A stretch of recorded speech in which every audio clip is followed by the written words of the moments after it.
Go.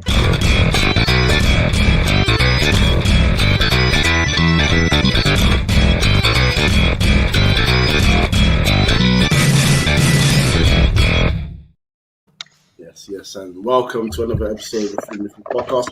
The podcast where three friends who all had dreams of being professional footballers dashed the children when we all discovered food, have their say on the Premier League.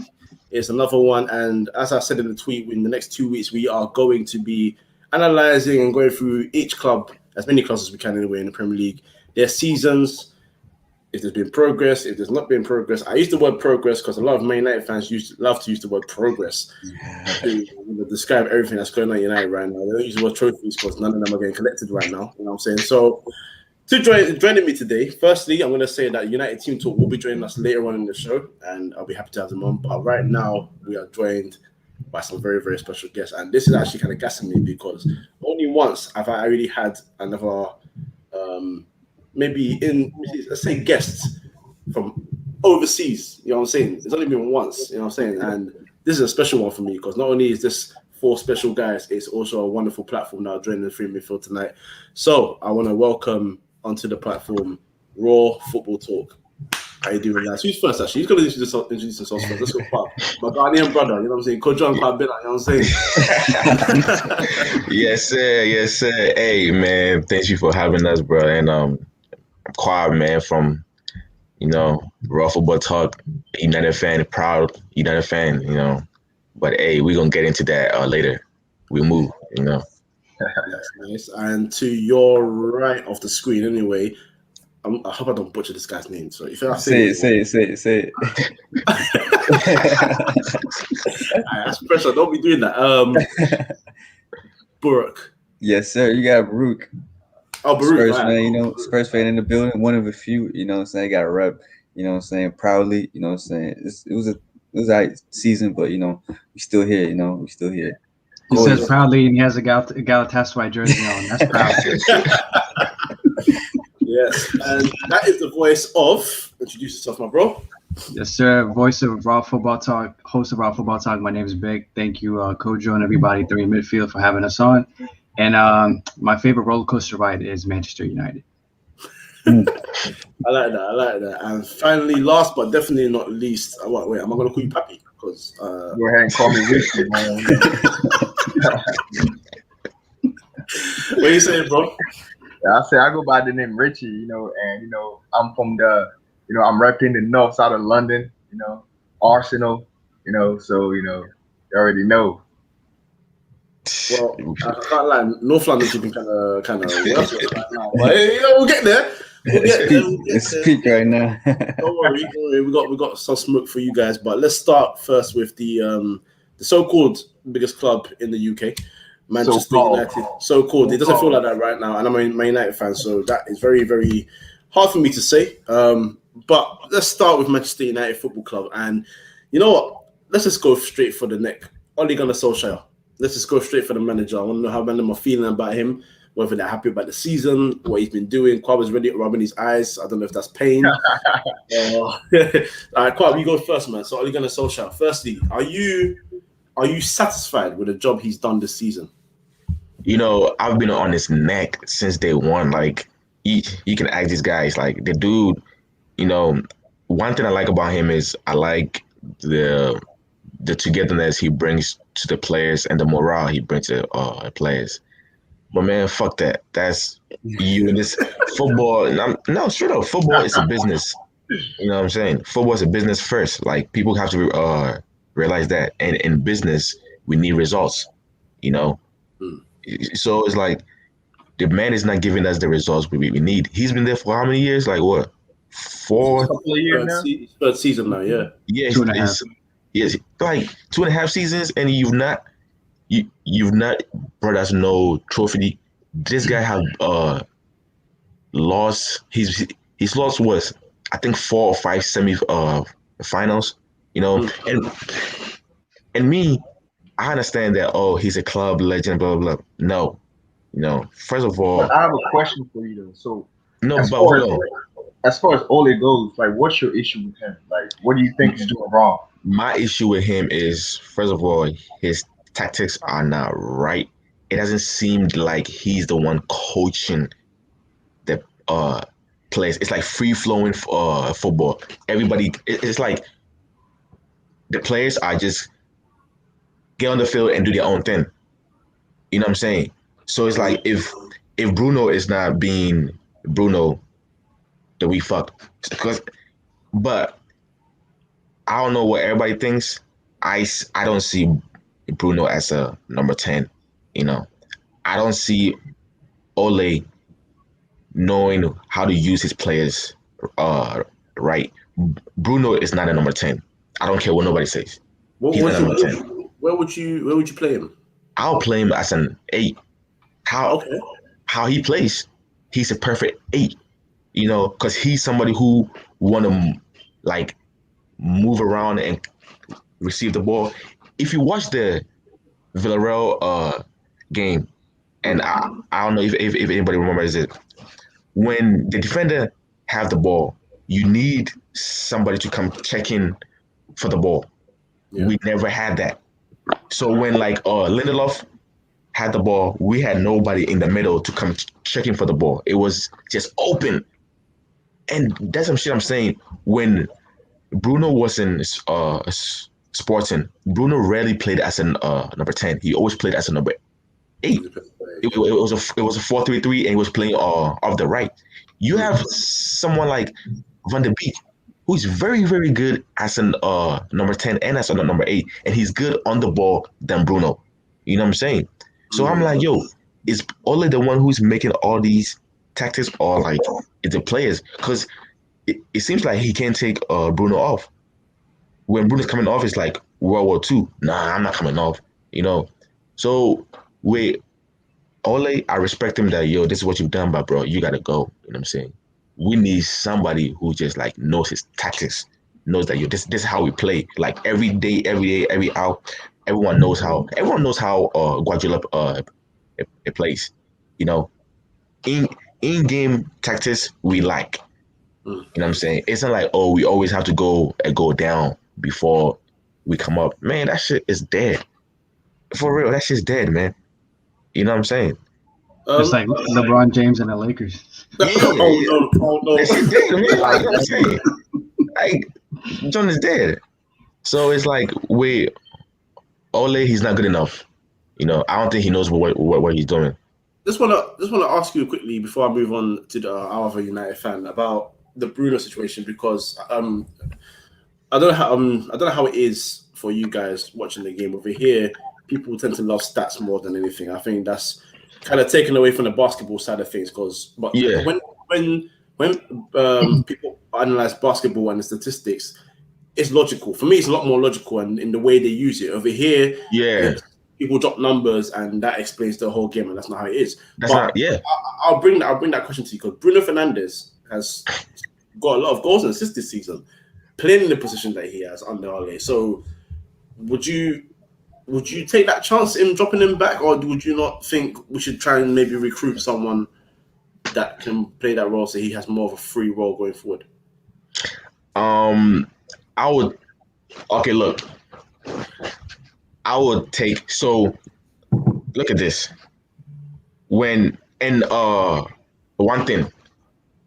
When I say let's put Bruno as a number 8, we have guys in that team that would play that number 10 role better than Bruno, you know. And as a number 8, how he plays, he will work perfectly, you know, because he can go up and come down. Because as long as we have a good defensive mid to show him, you know, so it's like there's nothing he's not gonna do that he's not doing anyways. No one is saying he's not gonna take penalties. No one is saying he's not gonna take free kicks and all that stuff, you know.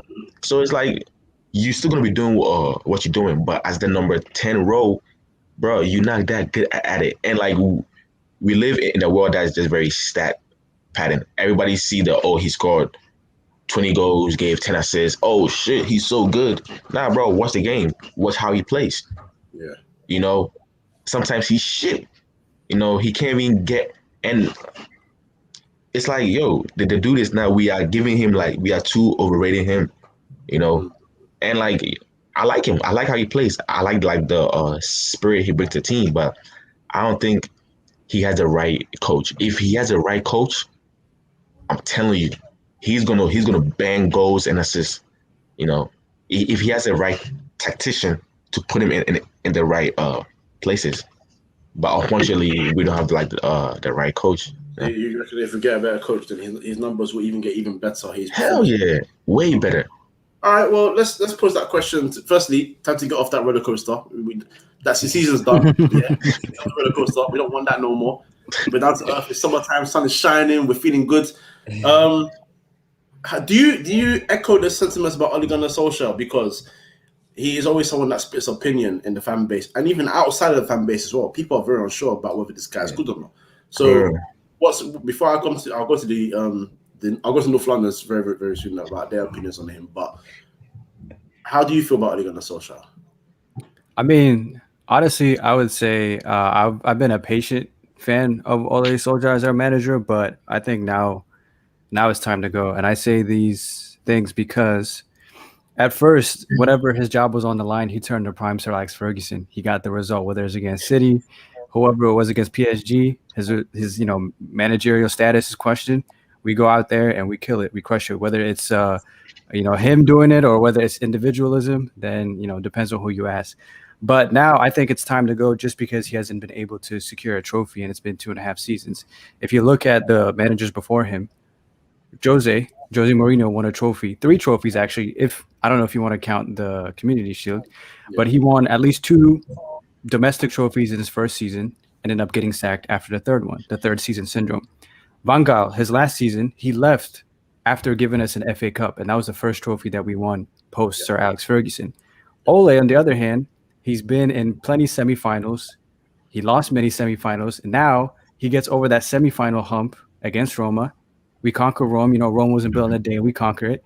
But then he goes up against Villarreal, and the thing that bugged me the most is he did not make a single substitution until extra time.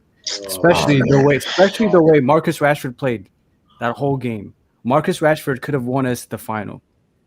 And we know Marcus Rashford, he wasn't 100% fit all season. I get that. But at the end of the day, it's in those moments where you have to be critical. You have to be ruthless. Sir Alex Ferguson is on the dugout. Marcus Rashford doesn't even last 60 minutes. He takes off Greenwood.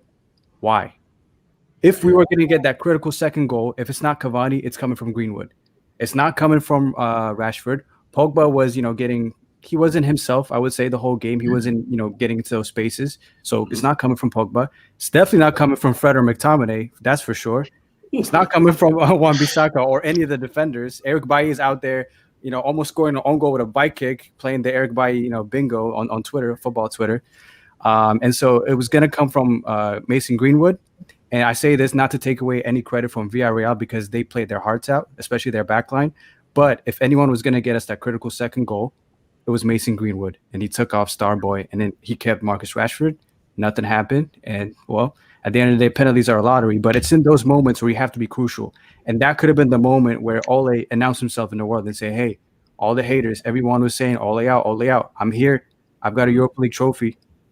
But he didn't. And I feel like now's the time to go. But because we have the Glazers, because we have inept people in charge, I think his contract is like 3 years now, if I'm not mistaken.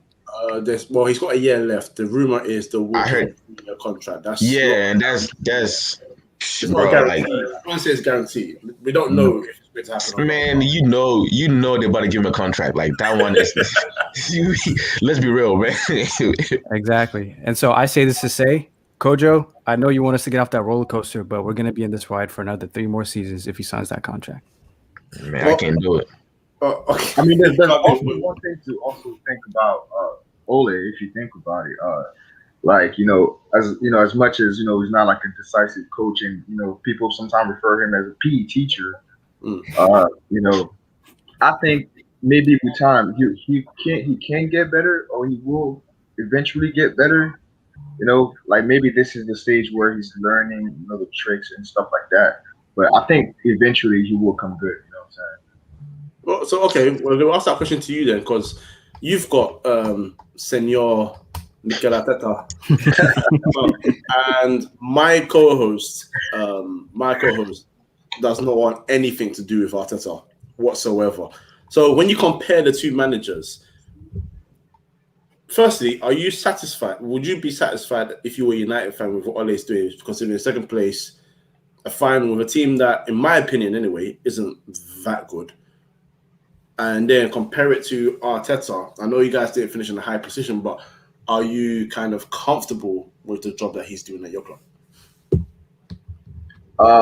Arteta is a tricky question because you can see his ideas. You know, that's one of the few things he has going for him. He has an idea, but Arsenal itself is a team that has a lot of deadwoods, and they're in that stage where it's not enough balance into the team. So I don't necessarily think that he's doing a bad job, because it could do a better job, but it's just that remember that Liverpool team from a couple of years ago, where not actually more than a couple of years ago, when they had Raul Meireles, Jovanovic.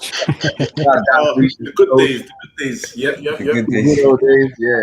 It kind of reminds me of that era of Liverpool right now with the Arsenal team. You know, we're in that stage where they have some decent players here and there, a couple of superstars, and the coach is a decent coach, but it's just not it's not melting together right now. So, I mean, me personally, I love Arteta. So I don't know if I'm being biased, but I'm all Arteta in. So.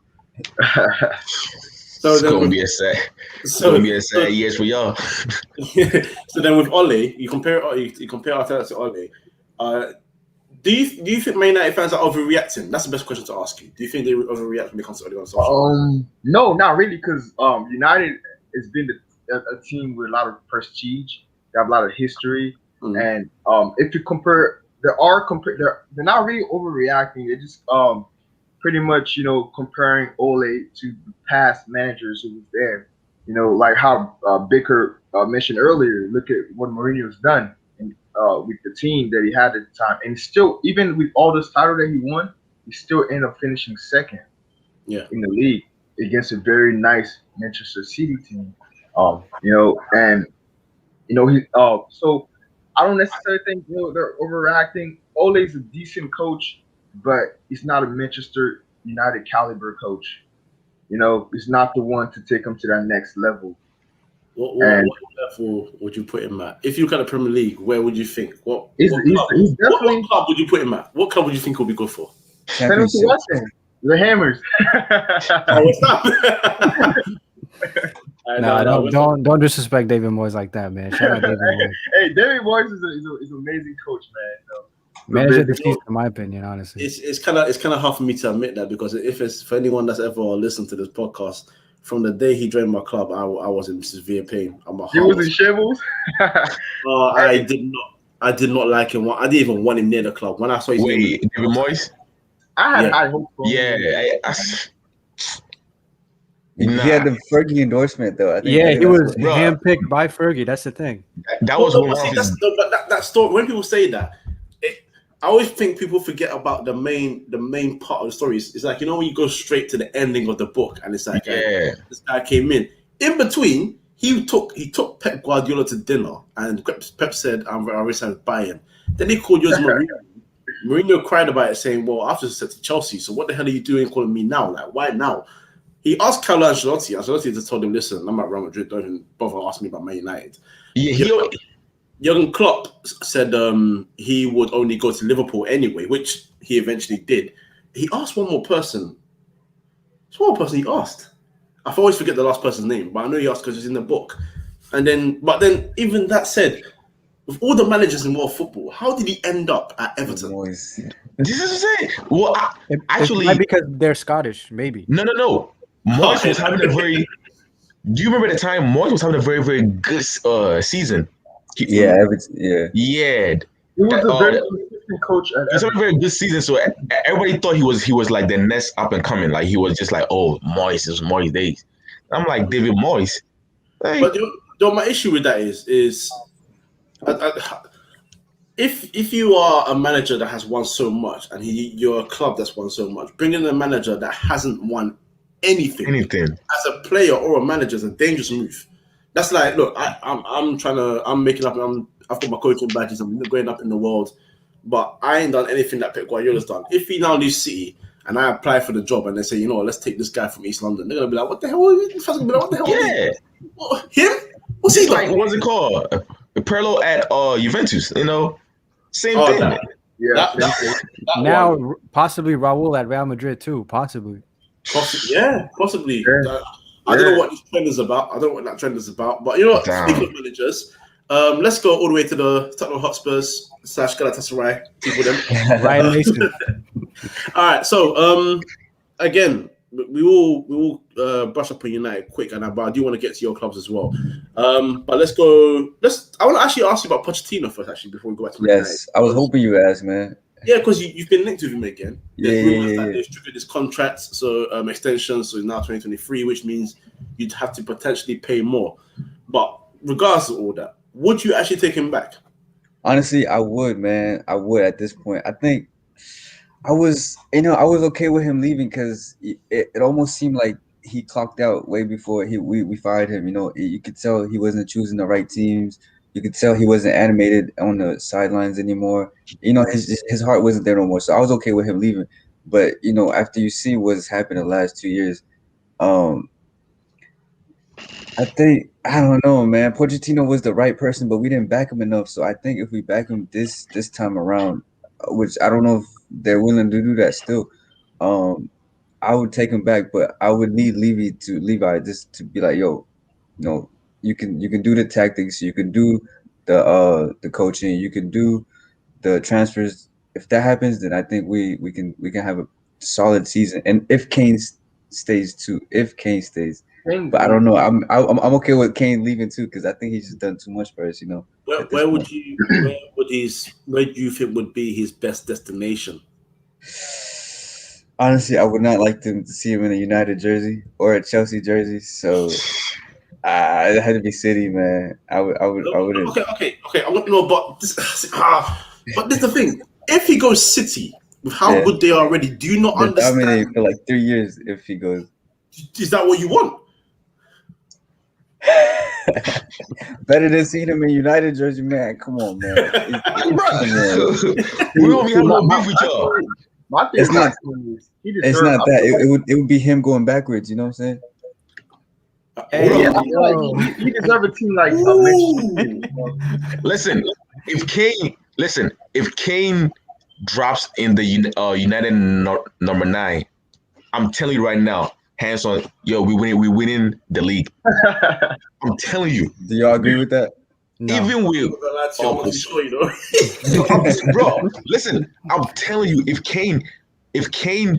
we have Kane even for half a season, bro, we're winning the league. Because the dude, He's too good, man. Listen, he's too good. We don't gotta worry about goals because he gonna get it. He gonna get his.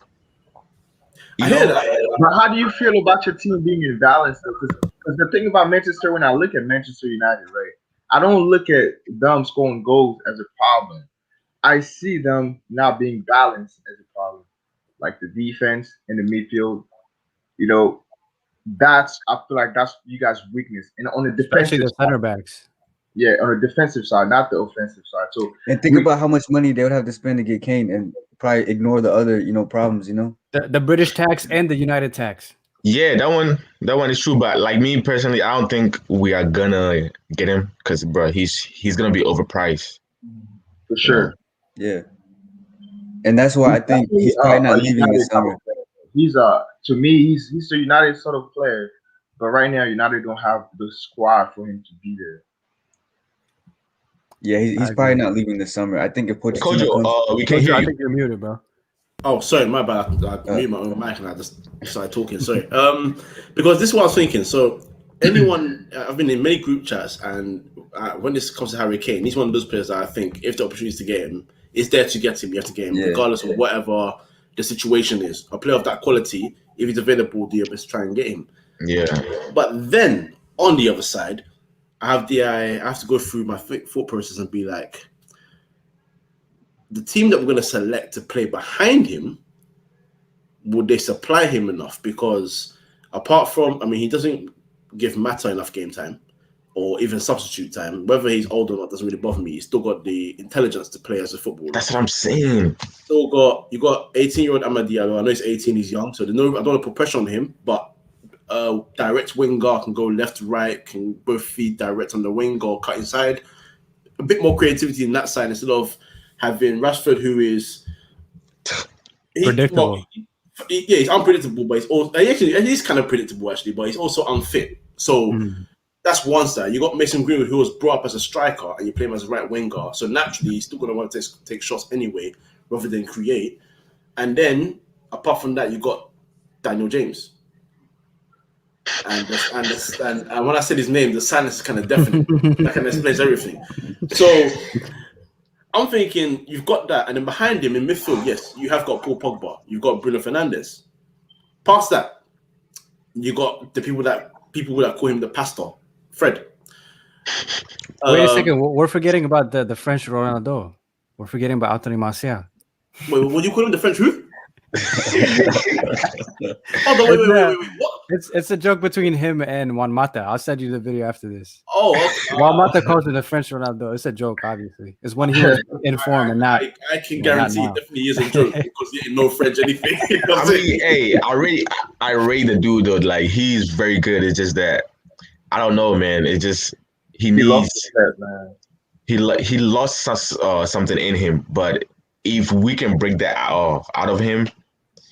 Martial on form is very deadly. Yeah, because him and Rashford, they link up well. When Rashford plays on the left, Martial plays up top. They did it a couple of times last season. Both him and Rashford were the top scorers for United last year, with or without Project Restart. So you're right. Yeah, it's just. I hear that. Me personally, I'm not a fan, but don't worry, we'll talk about that another time. But that guy, I just don't even want to get to him right now because I'll get mad.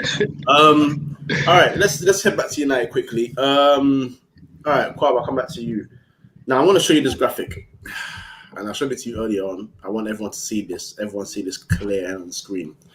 This is the net spend since 2013. And I want you to see the accolades. I am sorry, Spurs fans. You are the only club with a 0 on this list. Hey, but look how much you spent, though. Come on. It's kind of due.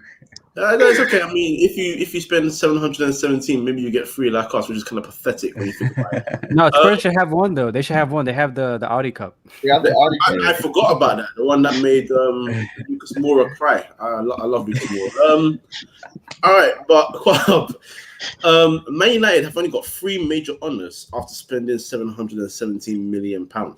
Now, I want to try and take the focus of Ole for a second, and let's go to the owners. Does that statistic itself kind of rubber stamp why United fans have such feeling towards the Glazers? Yeah, I mean, it tells us all. Like it says it all. Like people don't respect us anymore. People don't. They don't look at us as the United. It's just like, oh, it's just Manchester United. And I remember when we had David Gill. Before the Glazers and everything like that, even though him and Ferguson, those two hit the crack, even though we were still owned by the Glazers and stuff, them two really like help like organize everything that us the fans did not see what the fuck was going on. When they left, that's when we saw that, oh shit, like, hey, we in trouble. So you telling me we spending $717 million and we only got 3 trophies? Recruitment is bad as shit. Like it's like saying, like, I won 100 million in the lottery, and you telling me it took me 3 years, then now I'm broke? My man, what was you doing? You know what I'm saying? It's just like, I don't know, bro. It's just like, sometimes I think about it, I'm like, bro, I don't know. I really don't. It's like, are they stacked? Are they always? Because you know how like some old people don't want to change, like, oh, we don't want to buy Bitcoin cryptocurrency because, oh, is it that, it's just like they're stuck in their old ways, man. It's like I really don't know like what to say um, about it. What's the feeling towards the Glazers over there? Because over here, I'm not gonna lie to you, I Oh, had no idea who the Glazers were, and then yo, I see these guys come in. They have a picture of them holding the Super Bowl. I'm like, first of all, you don't even play, so I don't know where to take a picture of it for. Like, fuck off. But yeah, what's the feeling? I don't know for too much, but what's the feeling about the Glazers? Because I actually don't know. man, Let me get this one real quick, bro. yeah, man, go ahead. All right. So the thing with me is, I use this analogy. So the Manchester United fans are essentially, they are doctors, right? And the patient is Manchester United, the club, and the virus that we're trying to get rid of is the Glazers. The Glazers are the virus that we're trying to get rid of. Essentially, I see it this way. So we know their business schemes. We know how they came in back in '05 and decided to take over, and how they're running the club now. And essentially, it's the whole capitalist, like, like American, mentality when it comes to business. And that's push everybody out the way, put yourself in the spotlight, get some money, invest, and make sure that your money grows, multiplies. In a business sense, it makes sense. It's this is like a perfect business example, but you can't translate that into football because they don't know how much football means to the fans, and not just us as fans abroad, but fans that live and breathe Manchester United Football Club, not only themselves, but their parents and their previous generation and their previous generation. Because if you think about it, Manchester United was founded on working class people, Newton Heath, and then essentially it turned into Manchester United, to the brand that it is today. But they don't understand that. They have the whole NFL business model thing where they look at teams as franchises. Manchester United is not just a franchise or just a brand. This is a football club. First and foremost, it's a football club. Yes, Mohammed Ismail, I agree with you, bro. I agree with you when it comes to the Glazer sentiment. Thank you, bro. And so I say this to say, at the end of the day, the only way we can really hurt the Glazers is by hurting their pockets. And that's the double-edged sword, because you, like I said, you have the fans that live and breathe Manchester United, and the only way they can hurt them is by not attending matches. We have season ticket holders, and at the end of the day, they have to give all that up, sacrifice all that, just so the Glazers can understand. Because with the whole European Super League thing, they put out a facade, not just them, but what's his name, the Real Madrid president and Juventus, all of them, Florentino Perez, all of them, they put on a facade. If you look at John Henry's interview video, it looks like it was scripted. Like, this guy, it's like someone had a gun in his head and say this, or else they're gonna take you out. They don't understand, and that's what it comes down to. If you're gonna deal with people in power that don't understand, at the end of the day, you can only hurt them personally or hurt their pockets in order for them to understand. Go ahead, Kwame. And I think like the English people, when I say the English people, UK, you guys should stop letting these Americans infiltrate in your sports.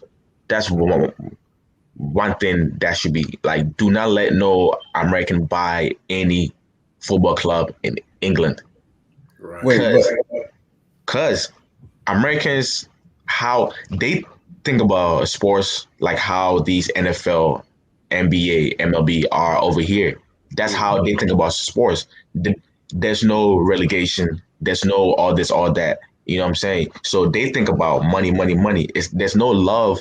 Like, we live over here. We watch NFL, NBA, baseball. We gamble on them and everything like that. Yo, it's all about money, money, money. It's all about, look, prime example, when LeBron got caught with what's it called? When he went out to you know what I'm saying? He was sports quarantine for 14 days, but they said nah, because he's LeBron James. He brings in money. You know what I'm saying? So it's like, you can't like look at Kroenke and all these people. They look at Arsenal. Glazers look at United as a capitalist business, like, and if something that they look at as a business, there's no love. You know what I'm saying? but it's 50-50 though. 50% is business, and the other 50% is Man, the game. Kroenke don't You love have to. Arsenal. My man ain't even been to a game before in his life. No. I'm just saying, like, the fundamentals of soccer, or like just the I soccer gotta get club. to that one, man. It's a business, 50%. Yes, it's a Yeah, business. but they treat it like it's Look, 100% business. But look, one thing about good business, if you love, it's like raising a child. You know what I'm saying? You It's always like be gonna love. Abramovich at Chelsea. He loves Yeah, it's Chelsea. like Abramovich That's why he invests money into it. Yeah, he don't give it. Abramovich, he loves his club. If I don't know him personally, but I can tell that he loves Chelsea. Cause look at that man. If you don't bring a trophy in 1, 2 seasons, you gone. He don't give a fuck if you his sister. You gone. You know what I'm saying? Yeah. So it's like the Glazers are there not doing nothing. It's like, bro, they gotta go, and it's like it's hard because they own the club, so we don't know how to take them out. And I understand your point said, oh, we gotta stop buying jerseys and all that stuff. It's gonna hurt their pocket, but they're gonna find a way to make money. You know, they're business But smart. I also don't I believe can't. that that's like the answer. I think that's part of the answer because if you look at Madrid, for example, right, the president Perez, he loves the sport himself, and he's more of a business guy. But in Mm. certain situations, you see how the club is being ran. Sometimes you will make some very drastic decisions, like selling some certain players, like we've seen Ozil, Di Maria, some players leave. So you're right about the Glazers being, you know, an issue. You know, it's a hierarchy thing. You know, like, but I also don't think that's that's the whole thing. If that makes But sense. look, Florentino, he doesn't own the club. He's just a CEO. He can get voted out. Yep. The Glazers, they can vote him out. They own that. You know what I'm saying? So Yeah, you're it's right. very You're right. very it's Yep. very different. You know, Yep. but with, with Do you them, think the answer to that would be you guys having director, a sporting director, for the squad, like they don't, We they may, didn't may, get not, one. may not don't have that though. But I heard they even appointing someone as a sporting director would like facilitate. Darren Fletcher, they hired from within. They hired Well, yeah. from within. yeah, but you see, the issue with that is because even when they hired him, man, what's the other guy's name? John Murto or how is he? Yeah. Right. Ed Woodward was still in his position. Now, obviously, he's leaving, but the rumor is they're going to bring Richard Arnold, who is essentially, let's say, his side chick. Oh, now look, you know what I'm saying? Like, how's that gonna work?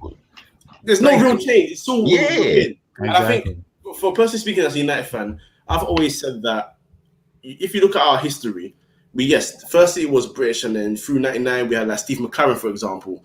But when we started bringing in more foreign talent, Alex Ferguson brought through Carlos Queiroz, Yeah. someone that understood Portuguese as well as other languages, and helped people like Nani, Anderson, Ronaldo all settle, Yeah. get used to the club. And you ain't compare it to Arsenal. Like Arsene Wenger, obviously he was a Frenchman, so he's a man of many languages. He's so intelligent. But what he Yeah. did was have Pat Rice with him, have a bit of that Arsenal legendary British sort of grit with him. And Yes. then when your Henrys, your Bergkamps, your this guy, when they came through, they settled. Pochettino at Spurs, I'll say it. When he was coming up as well, went to Spurs, brought the right team with him. And when he brought through your Kanes and this and the other to settle into the team, everything works. So, I mean, Brooke, Stan Kroenke, compare him to the Glazers. Is he just as bad?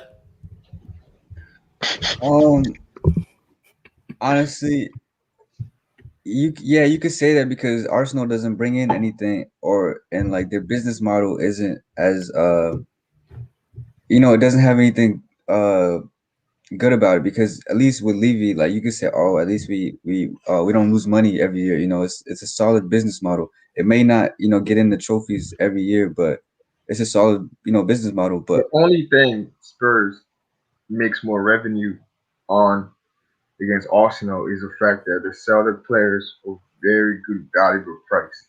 That's literally the only thing. no, nah, because we have before the stadium, even like we make sure that we make money every transfer window. But that's that comes with selling players, but also buying players at a great price as well. I just realized I asked you about Stan Kroenke. You're a Spurs fan, but Yeah. I was like, oh, it's just, but so you believe it, right? yeah. So let's change that to Enoch actually, because again, you are another club actually that had protests as well. You had a lot of protests at White Hart Lane. No. Those weren't protests. Those were people showing up at an indie concert. Those were not protests. Those are not protests. Here's the thing with ENIC though. I I'm trying to see it from a business standpoint. They're doing a good job from a business standpoint. I would just like them to invest just a little bit more because if you try to put yourself in their shoes, it's a business. They have to make money every year. They want to make money every year. But if you want to see more money, you have to invest just a little bit more and also make the fans happy if we get trophies. It's a win-win on every side. Yeah. But do they need to go as well? Are you behind the protest of them going, or is it more Daniel Levy? Honestly, I wouldn't mind either decision. I would like them to go, but who would come in? It's not like we are Arsenal. We have a Spotify's founder trying to come in. To actually uplift the team. But if they just have to invest just a little bit more and make smart decisions. We do make smart decisions, but we passed up on Hazard. We passed up on so many great players. If we just invested just a little bit more, we would have been where we want to be. Richie. Yeah. You heard this guy? I'm gonna ask him. I'm gonna ask a question. Don't worry, we're getting there. So, WWE owner Vincent Kennedy McMahon, the man that founded people such as John Cena, Randy, and many others, once went on TV and essentially, long story short, called Stan Kroenke a crook. Said that he doesn't care about the fans, and he wasn't even talking about Arsenal. He's talking about his club that he owns overseas. Do you feel the same way about Stan Kroenke? Do you look at him and think he doesn't care about Arsenal, and Arsenal would actually be better off without him? Bearing in mind, we talk about owners not spending money, but we spent 717 million with 3 trophies. You've exactly bought Alexis Sanchez, Mesut Ozil. You spent money, but I mean, yeah. Do you think he cares enough about the club anyway? So you made a very good point there about the fact that United was a very good example to show that sometimes investing a lot of money doesn't necessarily mean that the trophies will be guaranteed. However, it does help along the way, right? So with Kroenke, I've seen a few few videos on YouTube. Arsenal fans, down him and down, like, you got to get out, which I understand, but I think that with someone like him, I wouldn't necessarily say that we'll be better off with them, but I would say that we'll be better off without him if the person who's incoming is a more is more of a business-minded person and an Arsenal fan. Like pretty much, he only leaves if someone better comes in, not just anyone. Because just because the next person is gonna come in is an investor doesn't mean because if you look at Arsenal, we've been doing pretty well with the revenues as far as team goes. We haven't won a lot of trophies. We haven't made a lot of jersey sales, but we get consistent revenues in, and that's the only thing that's very good with the club right now. And we're staying afloat. There's a lot of teams that are in debt, but we're not. We are running a very good business. So that's the only good thing that I think I'm with the Kroenkes. But as far as football terms goes, he's not looking at the team. He doesn't, he's not investing his own money into certain players that we want to get. For example, right now, everyone looks at Arsenal, and you don't even have to be an Arsenal fan to know what's wrong with Arsenal.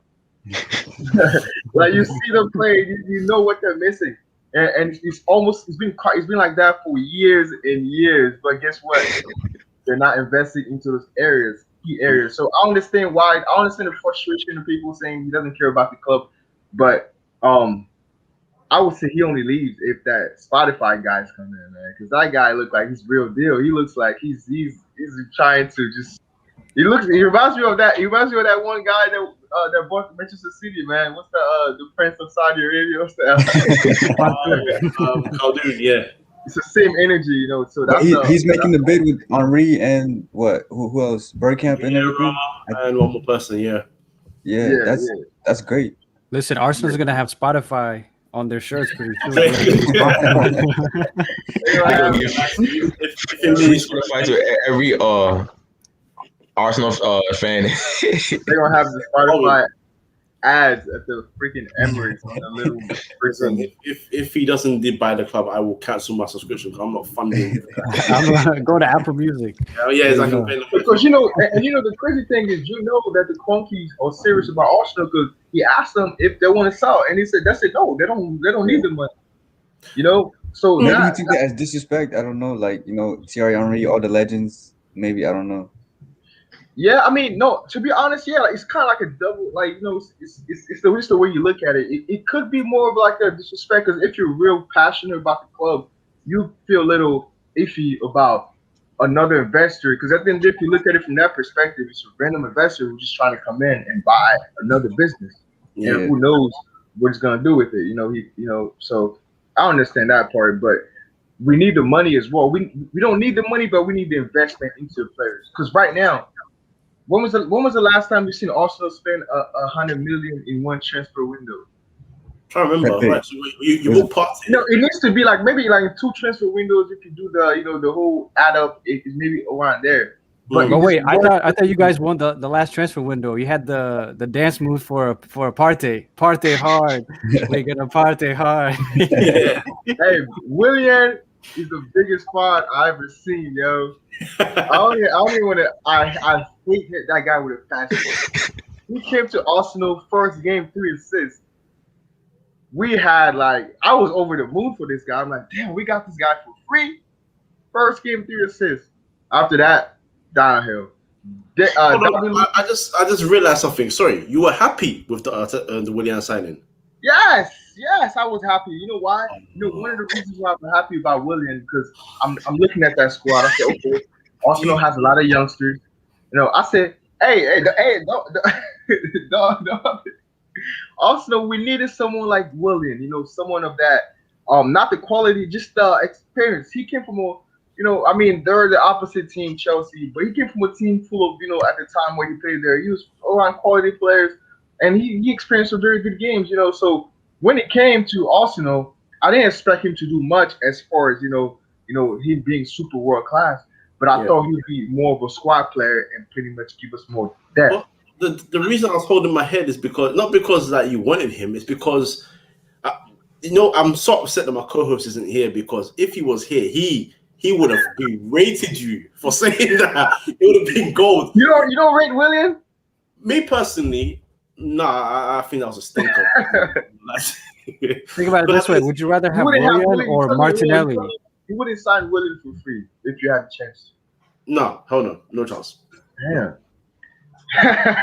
Hell no, because I don't know what he had. I mean, we just got asked the question: who's better, or who would you have, Willian or Martinelli? And Martinelli. Oh, yes, so. Martinelli to me, and it's a good thing you guys just brought it up because I think he's one of the underrated youngsters in the whole league. Like no one's really speaking about him, but he just hasn't had time to prove his worth. Because if you look at Martinelli compared to all the youngsters, he's really injury prone. He's a sort of player who's very explosive and he plays with a lot of energy. Kind of reminds me of Lautaro Martinez from Inter Milan. And okay. That's high he's praise. how he plays. He's very aggressive, so he tends to get injured more because that's how he plays. But I think if you give him a full season, he's not really far off players like Greenwood. Oh, coming for the star boy. All right, then let's go to Spurs and Arsenal before we go and get the other guests. Well, it's not even time, but I want to focus on your class particularly, and we'll pitch it in the here and there because. Banter, humble that. Firstly, let me ask my fellow United fans: who runs North London more, Spurs or Arsenal, or just Lingard? Chelsea. Jesse Lingard. Gaverman Dead. Don't ask that question. Hey, okay, the only team that can say anything to Arsenal is Chelsea. Listen. When it comes to London, it's Chelsea. West Ham, then you two can. No. Listen, Chelsea, West Ham, Brentford, Oh Vanderlei. yeah, I I like forgot about that. that. He's in the Premier League now, so Shout out Redford. Is that why Lingard is doing better at West Ham than he was at United? Come on, man. hey, listen, Blame Ole. He's starting up Blame born and Ole. bred, but I'm having United that. can't say yeah. anything. United cannot say anything. You guys had Ashley Young leave to go to Inter and win the Serie A. Yeah, Ashley Young won a No, Premier no, no, League. no, no, He won a wait, Premier League as that's well. fine. No, that's fine That's because fine. you had Robin van Persie. You had Robin van Persie leave you to come and win a league title. Yeah. So I guess Hey, listen to me. Manchester Football United is heritage. like that toxic. It's that Wait. toxic ex-girlfriend. You had Manchester this is that nigga toxic ex-girlfriend moonwalk. that you break Yo, up with, and you go in a very happy relationship after you leave the relationship. United. Look at Di Maria, man. All smiles with PSG right now. he Who else? still won the Champions League though. Come on, too much, man. Man, He you came to had Old just Trafford. Linga moonwalk in your stadium, bro. That's the most disrespectful thing I've ever seen, bro. So, All right, anyway, let's go. Let's go to North London White. That's why I call them. I don't call them Tottenham Hotspurs right now. All right, bro. So, first question is: was it actually a mistake to sack Mourinho before the final? And number two, how do you see the outlook of the season? Was it something you expected, or are you quite disappointed? I think it was wrong. I mean, hindsight, I think it was wrong. I mean, even at the moment, I thought it was wrong to fire Mourinho before the final. I mean, that was literally the only thing we wanted him to do the whole season, just get one trophy, one something. You know what I'm saying? And then I think it was when they came out with the Super League, and everybody thought it was finalized. Everybody thought, hey, the owners thought, hey, we got one. You know what I'm saying? And then Levi thought, hey, I could just sack what's his face, Mourinho, and we'll be in a new league. No Champions League needed, no Europa needed. And he was like, okay, let's fire him before the final. I don't know. Maybe he would have won. Maybe would have lost. We don't know. You know what I'm saying? But I think it was wrong to fire him. But I don't know. See, in the beginning of the season, we were first, right? And we all got carried away a little bit. You know what I'm Oh saying? yeah. Quadruples. A Reddit fan on Twitter told me, or a Spurs fan on Reddit told me that they were going to win the quadruple. Not City, There was them.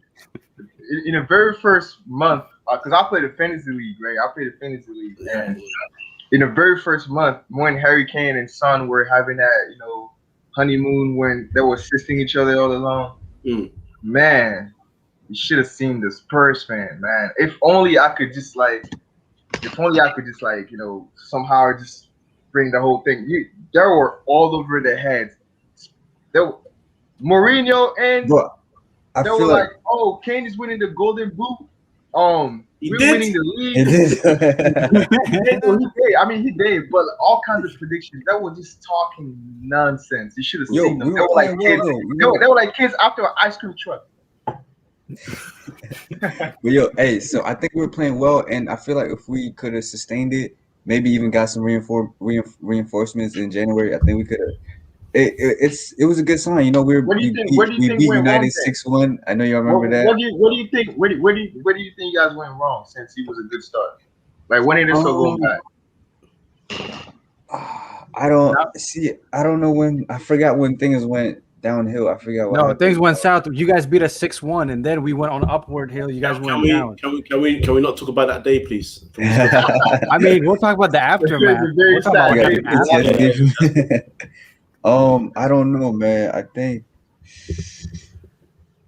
I don't know. I think we just needed more reinforcements to keep it going. You don't think the players started losing faith in Mourinho because we know about Mourinho and the way he coaches, the back room and all that. You don't think behind the scenes players were kind of like Oh yeah, I remember. No. It was our defense that was the problem. Yeah, I was The gonna say defense that. was our problem. We had a man like Sanchez starting, a Eric man like Dier right and back. Sanchez Yeah. starting with each other. We have Rodon. We had to get Rodon, and Rodon I liked him. I liked the way he was playing. And then Toby, he's a little too old now. You can't rely on him to be your veteran center back no more. By the way, what happened to Matt Doherty too? What happened to Doherty? I don't know. I think we probably shouldn't have gotten him. Hindsight, he didn't really add much to the team. Aurier is fine. Maybe we should have kept Walker Peters. But I don't know, man. I think it was just the back line. Everybody else was doing good. Ndombele was balling. Lo Celso was doing his thing. Bergwijn was doing his thing. Who else? Bale. Yo, Bale actually had a nice season. You know, Nah, Bell No, has wait, had wait, wait, wait, bro. I Tell him agree. about the West Ham game. Tell him about the West Ham game when they came back on you guys. They made a 3-3. Tell him what oh happened. yeah, Bale, Bale's bro, return. Bale could have made it the best day ever. Was that his debut or something? Yeah, so Yeah, me and yeah, him, we were yeah. watching the game together, right? Because Burrow's my brother. So you know what happens is that Bale comes back, and Burrow's favorite player all time, Spurs, is Bale. So he pulls out his phone. You know, he's recording the moment, and then I kid you not, 5 minutes later, Bale has a chance to make it. I think it was 4-1, right? No, 4-1. we It could have was won. It was 3-1. 4-3 or It was something. 3-1 at the time. Sorry, Right. yes, 3. Yeah. Bale had the chance to make it 4-1, and he dances past a couple players. He shoots and he misses, and then West Ham make the comeback. As soon as Lanzini scores, Burro, what did you do? My man's walked away. He walked out of the room. That was the most Spurs moment ever, bro. No way, man. I don't even want to think about it again. Go ahead, man. Just carry on. All right.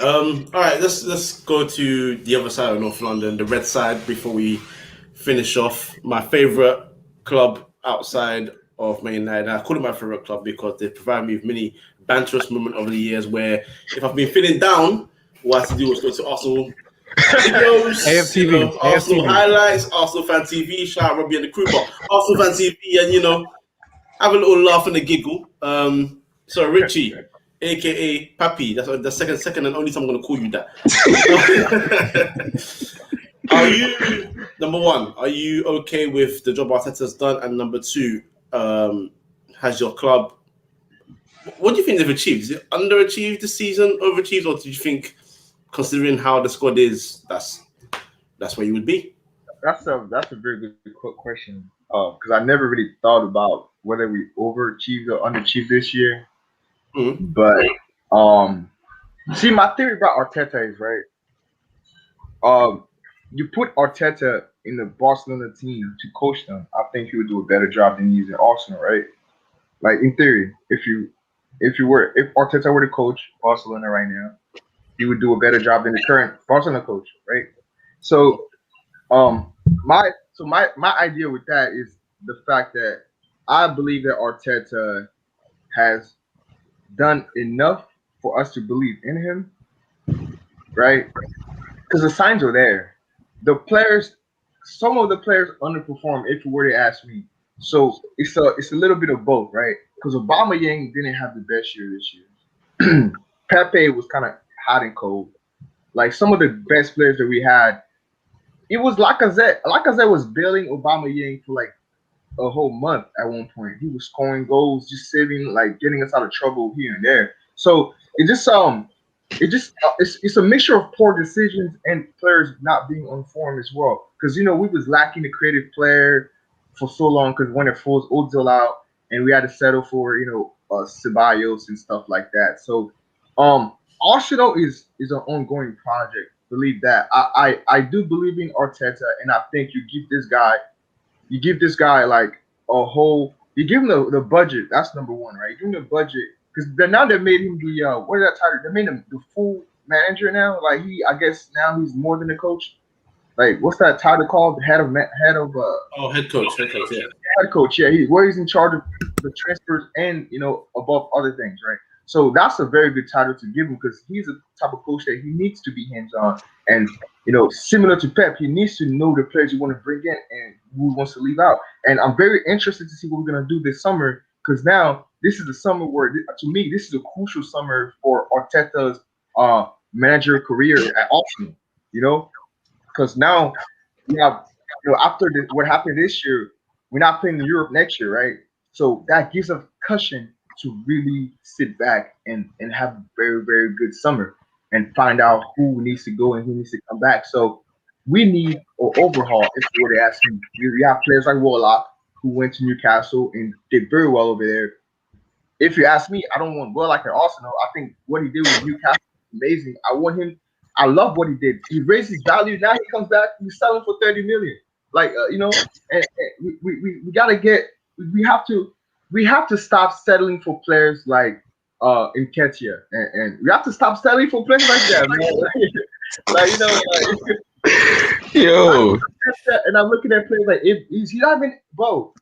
Who's the other guy? Reese Nelson. What? Oh no, the center back, man, that keeps playing all the time, and I'm Rob getting Holding? so mad. Holden, Yeah, bro, Rob Holding, yo. Like, yo, Chambers. what team No, in the top Chambers right now, actually decent though. I'm not gonna lie. right now, what team in the top 6 on top of your head that Rob Holding will start? Not even Leicester City. Rob Holding is not going inside, but he starts for Arsenal. And when I see him play, when I see that combination of David Luiz and Rob Holding and Bellerin, it's just a shit show. It's like a goal is coming from somewhere. So we have to stop selling for medical players like that. So to me, this summer transfer window, I'm all Arteta, and please, we need a superstar center back and a superstar midfielder. And that's also the problem. We don't go for the obvious. We know what we need, but we don't go for them. We go and loan Odegaard, and he comes and have a decent season, and he goes back to his team, and then like we don't even own him. Ceballos, 2 years. Ceballos is going back. People just come to Arsenal to raise their value and go back to their mother team, man. It's embarrassing. I think one day what I might do is I might set up a podcast and just call it Arsenal, and do like a in bracket Richie's playing and let Richie like he needs to really unload. But you know what, guys? Firstly, I want to thank you so much for joining me. It's been a pleasure having you on the first time, and it's not going to be the only time. Trust me, I want to make sure that I get you guys on again. Yes, sir. Yeah, you guys can plug yourselves. So, plug the podcast and yourselves individually as well before we head off. Yes, sir. Everybody, make sure you first and foremost thank you, Kojo, and everybody in 3inMidfield for having us on. Thanks everybody for watching us today. Make sure to follow us, Raw Football Talk, on Twitter, on Instagram. I know some of the boys won't like this, but we got a couple of clips on TikTok as well. So if you're the younger audience and you want to watch bite-sized pieces of our work, make sure you go on TikTok. And just check us out, Raw Football Talk, on all the major platforms. We're big on Spotify this season with our Sports Story series. So if you're big on storytelling, make sure you check us out. Lovely. Yeah. So guys, again, thank you so much for joining us. Thank you, Kojo. Guys Thank from you, sir. United team. No, anytime, man. I can't express enough how much it was a pleasure to have you on. So, United, Arsenal, and Spurs, 3 fantastic clubs that are giving a load of joy to a lot of fans right now. Yeah. All right, guys. Thank you so much, and I'm going to get the guys. Appreciate it, man. Thank you, man. All right, man. All right. Now, God bless. Yes. Yes, sir. All right. Okay. Let's get this started now. United team talk are in the building tonight, and we're gonna get them all on. Yes. Jesse, Ricky, come on. Yes, my brothers, how you doing? Yeah, we're good. Good. Sweet, good. man. Good. Yeah, everyone's recovered from last week now. Yeah, we're back to life. No, why you- 100%, man. 100%. Oh, All right, so Jerry, I'm gonna leave this with you first. Firstly, welcome to the show. Yes. Very happy to have you on. Now, I'm going to start the same way I started with the other guys. There was 2 United fans, 1 Spurs, 1 Arsenal. But this is now solely just United guys. Ole Gunnar Solskjaer, I saw you speaking with a certain group chat member about him. But honestly, no, let's really be objective about it. Let's try and think about this constructively. Firstly, are you satisfied with the job he has done this season? That's a difficult question, man. We're going to unravel it. And it's going to be good. Take it to Ricky and Jesse as well, because I really want to get through the disappointments and the highs, if there were some highs for you guys as well. Satisfied. Obviously, at the start of the season, if you was going to tell me we finished second, no trophies, I'll be like, yeah, I'll be satisfied with that. But seeing how the season played out, I'm not satisfied. I can't lie, man. The way we bottled the semi-finals, the Champions League exit, the final last week. Even when we was top, he said we shouldn't be title contenders. That mentality for me, I can't be satisfied with that. So for me, the season, second's all right, but No, I'm not satisfied at all, bro. I can't lie. And Jesse, I'll come to you for that because you firstly you do make a fair point that in this age of football, I think it's happened a while, but more so in this age of football where it's always manager, manager, manager. Players are very, very they get away with things quite easily, to be quite frank. But let's focus on the manager first before we get onto the players. Firstly, are you again? I'll do a different way. Are you satisfied with his use of the players? And do you? And then I want to ask you about the final as well. Did you think he used the squad correctly in the final? 100% not. 100% not. 100% not. Like I can't comprehend why he changed the team. As I've always said, like even outside team talk, everything. When me and my brothers are speaking, I've always said that whenever we change the team, we don't tend to win games. So when he changed it in the final, and I saw Pogba midfield, like this wasn't the time to experiment in a final where you need to win a trophy. And as for Ollie's use of the players, yeah, it's been good in terms of the league, in my opinion. Like he's been very good, like, but as a whole, I'm not satisfied, man. Not after that European final, I changed my opinion on him quite a bit. To what now? So what's your opinion of him? Like, or on him?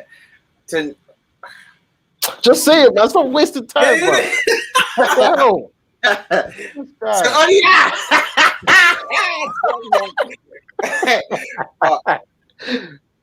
Honestly speaking, like as like the European final, to me, like that could be his only opportunity to win a trophy at this club, because it's the thing where we are expected to win.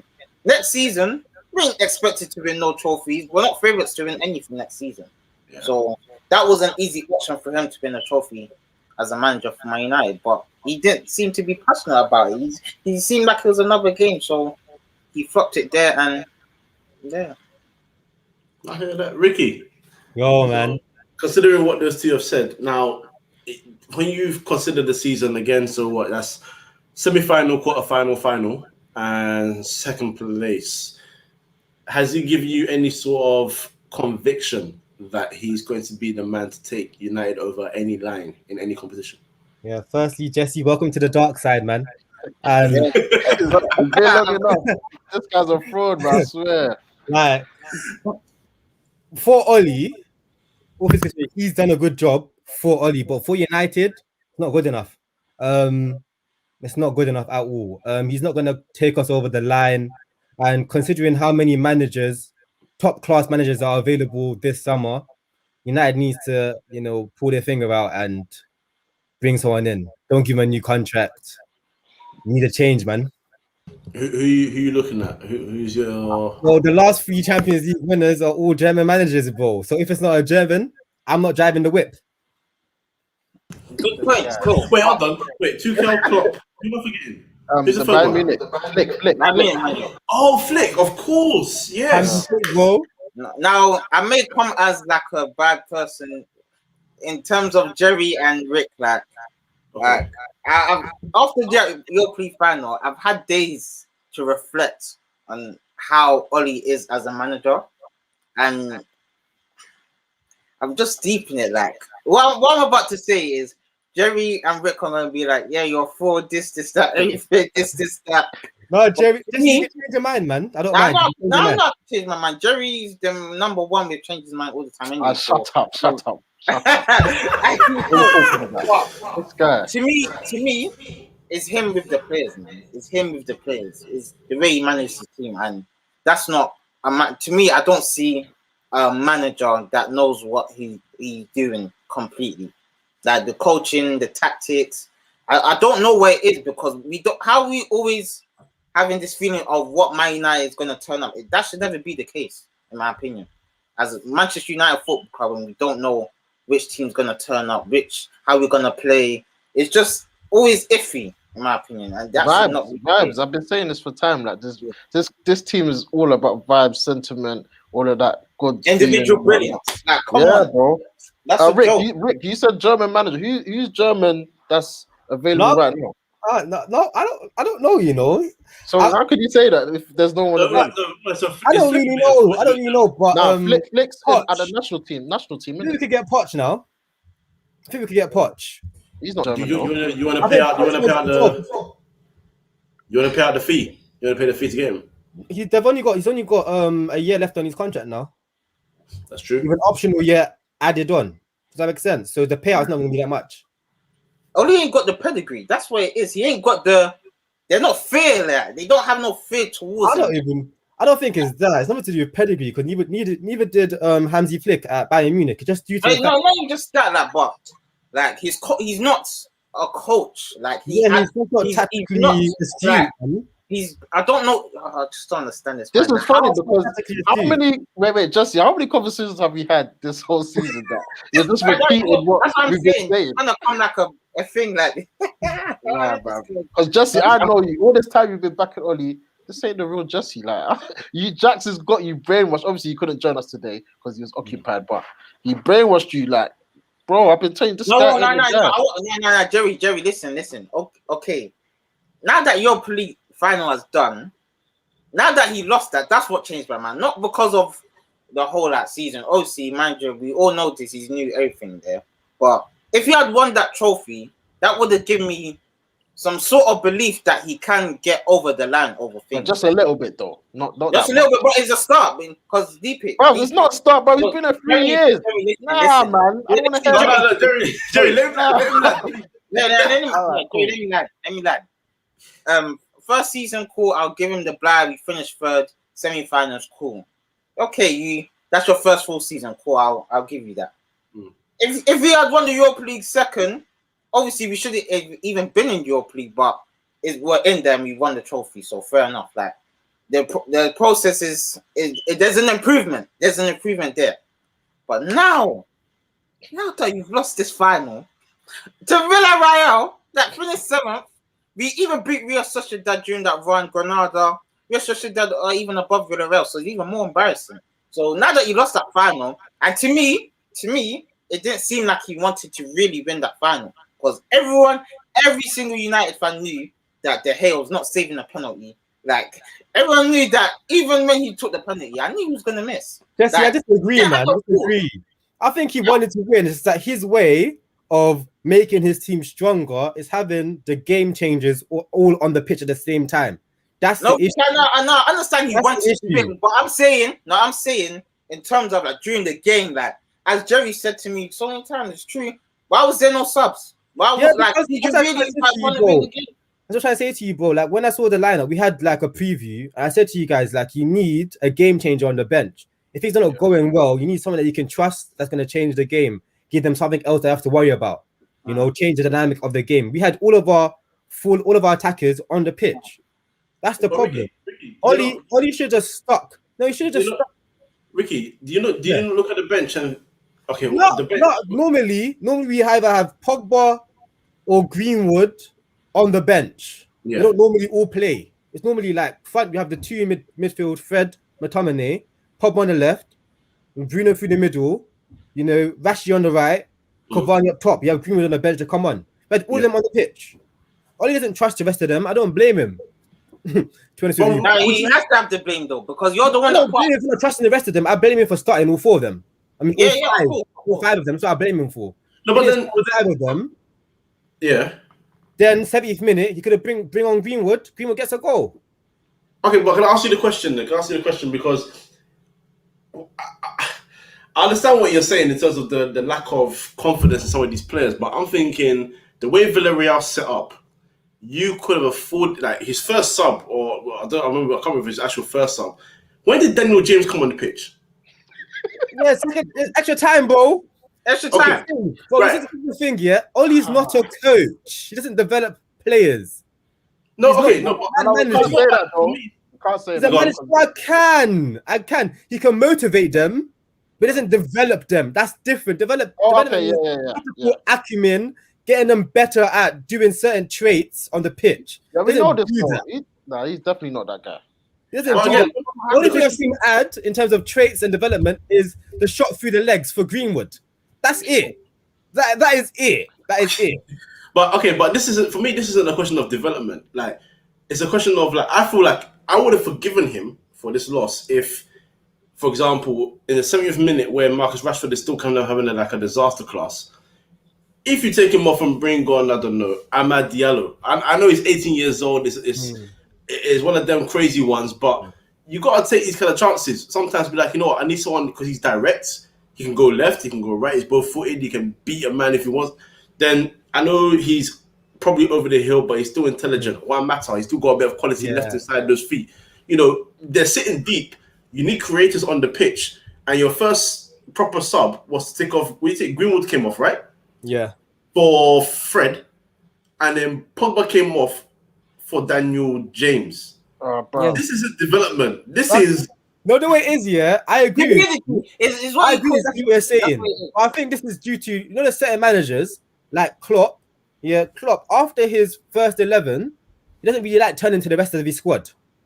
okay. Yeah. Yeah, Ollie's like that. Mourinho's like that too. Does that make sense? There's other managers like Tuchel and Pep Guardiola. They'll use their whole squad because it's clearly defined all the roles that they need to be doing. They know exactly what jobs they have to do in each position. Does that make sense? Okay. With Ollie, Ollie, if Ollie wants his team to run in behind, it's not like, oh, Greenwood, yeah, this is how you make the run. You know, it's Rashi already does it. Rashi play. Yeah, if you need someone to hold up the ball, who already holds up the ball well? Igalo. Yeah, Martial, sit this one out. Igalo, come hold up the ball. Cavani, come hold up the ball. You can't teach or show or develop players into doing the type of roles. Does that make sense? So when he wants his best team on the pitch, it's just due to the best individuals. And he already had them. If he's thinking to himself, oh, if I bring on Martial, is Mata better than Bruno? No. You know, like that's how he thinks. Is Van der Beek better than Bruno? No, what's the point of bringing him on? Bruno's already on the pitch. No.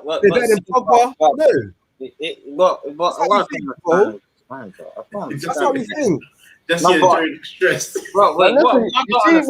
You see with Justin, let me go. You see with the trust in the subs and that. I even said this to Justin earlier in the week. There's finals where there's an unlikely hero that scores the goal. Like, bro, Portugal won the Euros. Who scored the winning goal, please? I can't remember that. Let's not bring him on because, bro, just try and win the game, bro. Like, even who else? Even World Cup final, Götze come off the bench. Did he not score the winning goal? There you go, bro. Jamie, you have to have faith in these players, bro. You have to have faith in them. You have to have faith. I get that, you have to roll the dice, man. Sorry, like even when we faced in '99, man took on Cole and York, yeah, our best strikers. And then put you on, bro. Yep, we took on both of them off. Both of them off. You man, come off. I'm trying to win the game. And look what happened. He went and scored the winner, bro. You got to roll the dice, and for him to just sit there cross-legged in his first final as Manchester United manager, I'm sorry, man. Have you seen Ollie? Like this season, Ollie does not like rotating, bro. He hates it. It's true. He hates rotating, bro. He doesn't trust any of them players. You know what hurts me, yeah? You know what hurts me about that final? Like, it was 5 subs, bro. I don't even even remember the extra time of like what happened. Yeah, what happened in the extra time? I can't tell you anything. I have no clue what happened in the first half of the extra time and the second one. What happened? Did we create a chance? I can't remember. What happened? Neither can I. So it's the same problem we've had, you know. Coach, it's the same problem we've had for 2 seasons, breaking down deep, compact defenses. Yeah, 2 lines of 4. We can't break it down. Top team, like United. You know what? It all comes down to the way. You know what it comes down to, Coach Joe, Jerry, Rick? It all comes down to the way we play. It will always come down to bite us why we won't get results. Because, like, listen, for example, like, what was the style? Like, what was we trying to do against Villarreal? Like, there's no pattern and style of play. Look at the goal, the jammy goal we scored, bro. Well, that's why I asked the question, because like I know he's not Sainz Ferguson. You can't compare everyone to Sainz Ferguson, but you guys remember when we beat Aston Villa 3-2 when Makeda scored that goal? Oh, another one. He took off Nani and Tevez See what I mean? for Makeda and Welbeck. 17-year-olds, 18-year-olds. He tried something different and it paid off. One way or another, something magic happened. So you know what it is as well, yeah, Coach. He's been on the training ground. he said, "Hey, the kid, what? He's getting shots off this week. I'll put him on the bench. I've got injury problems. Might as well. He's had a good week." This Oli guy he has faith in just 11 players. That's it. 11 players only. So what we're saying now is his time up? Does it? Yeah. Because the question is, people will put the argument forward, and I don't agree with it, but he has got a second place and he got to a final. 5 points more than last season. Yeah. 5 points more than last season, bro. 5 points more. 5 points ahead of Liverpool had a disastrous season. 5 points ahead of Liverpool. But exactly. But then we also talk about, like, United fans berate Mourinho, for example, because it was kind of a toxic environment and all of that. But he got more points and he finished second, and he came away with 2 trophies. When he got to finals, he damn well made sure that he won. Yeah, this is the thing. Like, I've always said that I don't think United have been the best at appointing managers. We're not very good in our recruitment. I don't think we had a manager that's an actual fit for our club. You know, I think what we need is a manager that develops players. That has a proven. Rick. When you said that, I kind of disagree. Like, this whole fit with the club, like, I'm sorry, it's bullshit, bro. No, we need it, bro. Like, bro, did Klopp suit the Liverpool, like, bro? No, but they're different to us, bro. Bro, football changed. Listen, like, their boards commit. Our boards don't. You get it? We need a manager that's going to make the best of rubbish. It's going to turn if you look at water into wine. You get it? That's what we need. We're going to need a manager to turn water into wine. That's what we need. Do you understand? That's what I'm saying about the model. That make that you see Conte arrived at Chelsea. Cool, he had Diego Costa, but didn't have a right wing back, didn't have a left wing back. He was like, what am I gonna do? Victor Moses, come here. Right wing back. Too cool. Hudson-Odoi, come here. Right wing back for now. Yeah, try to sort this out. Turning water into wine and still earning success. We need those type of managers, bro. Not managers like Pep Guardiola or Mourinho, who's like, I think it's Poch. I think Poch just gets to work. I think Poch gets his head down and just sees what's around him and says, okay, let's work. CV's not good enough for my too. I just said who won it with who was Bayern Munich's manager last season? Flick. Yeah, but that's the one. What was his CV before? What was Flick's CV before? Yeah, but Poch has been here for Premier League.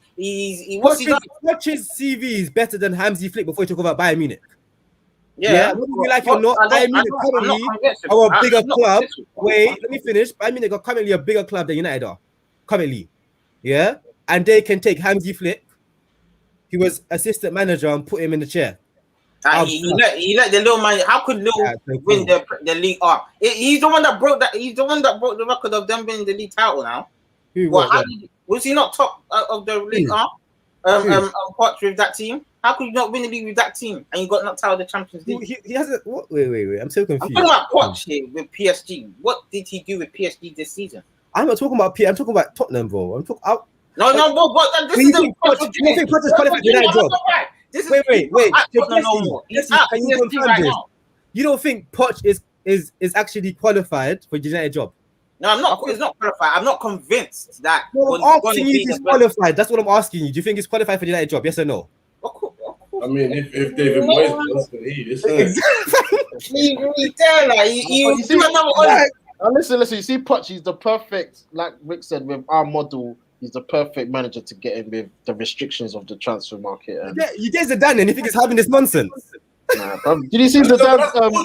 We should have someone that will have this nonsense. This is bro. He's getting sacked. He'll just get sacked. That's quick, bro. Conte will stay for one season, and then he'll be like, "Yeah, I've won." Wherever he's won. That's what I told Jerry. I don't care. I do not care. One season, I win the Champions League. I do not care. Give me that Premier League or Champions League. I don't care, fam. I'm starving. 4 years with no trophies, bro. Yeah. That's kind of ridiculous.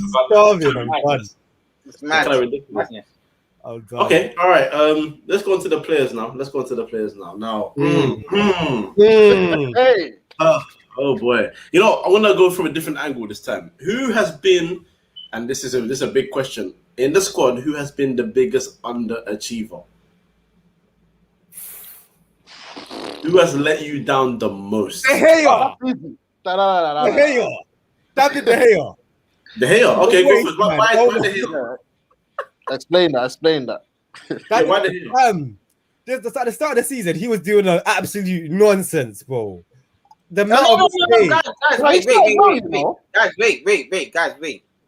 We're forgetting one player. Well, Jesse, when it's your turn, you say No, yeah. no, I'm surprised you're even saying the hell. Let him say, because it's No, not. De Yeah, Gea. let's go ahead. Couple points still. No, I'm not having it. De Gea, yeah. De Gea.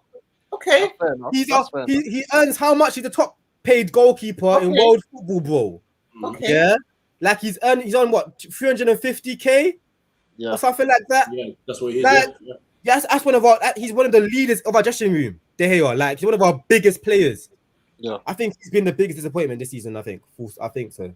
You could have said Martial as well, but I'm gonna put on De Gea. That's a big underlined, bold, highlighted. Anthony Martial has down. Are you Yeah, down? Martial is the one. That guy has been. Oh my days. I That don't guy know. finished. I don't need to explain myself. Jesse, lay it out. It's a therapy You session. let out. All I have to say is Martial, and I'm done. Jesse, you go. Martial. I've told Jerry. Lay it out. Martial this whole season ain't done nothing. You was defending him. You was defending him.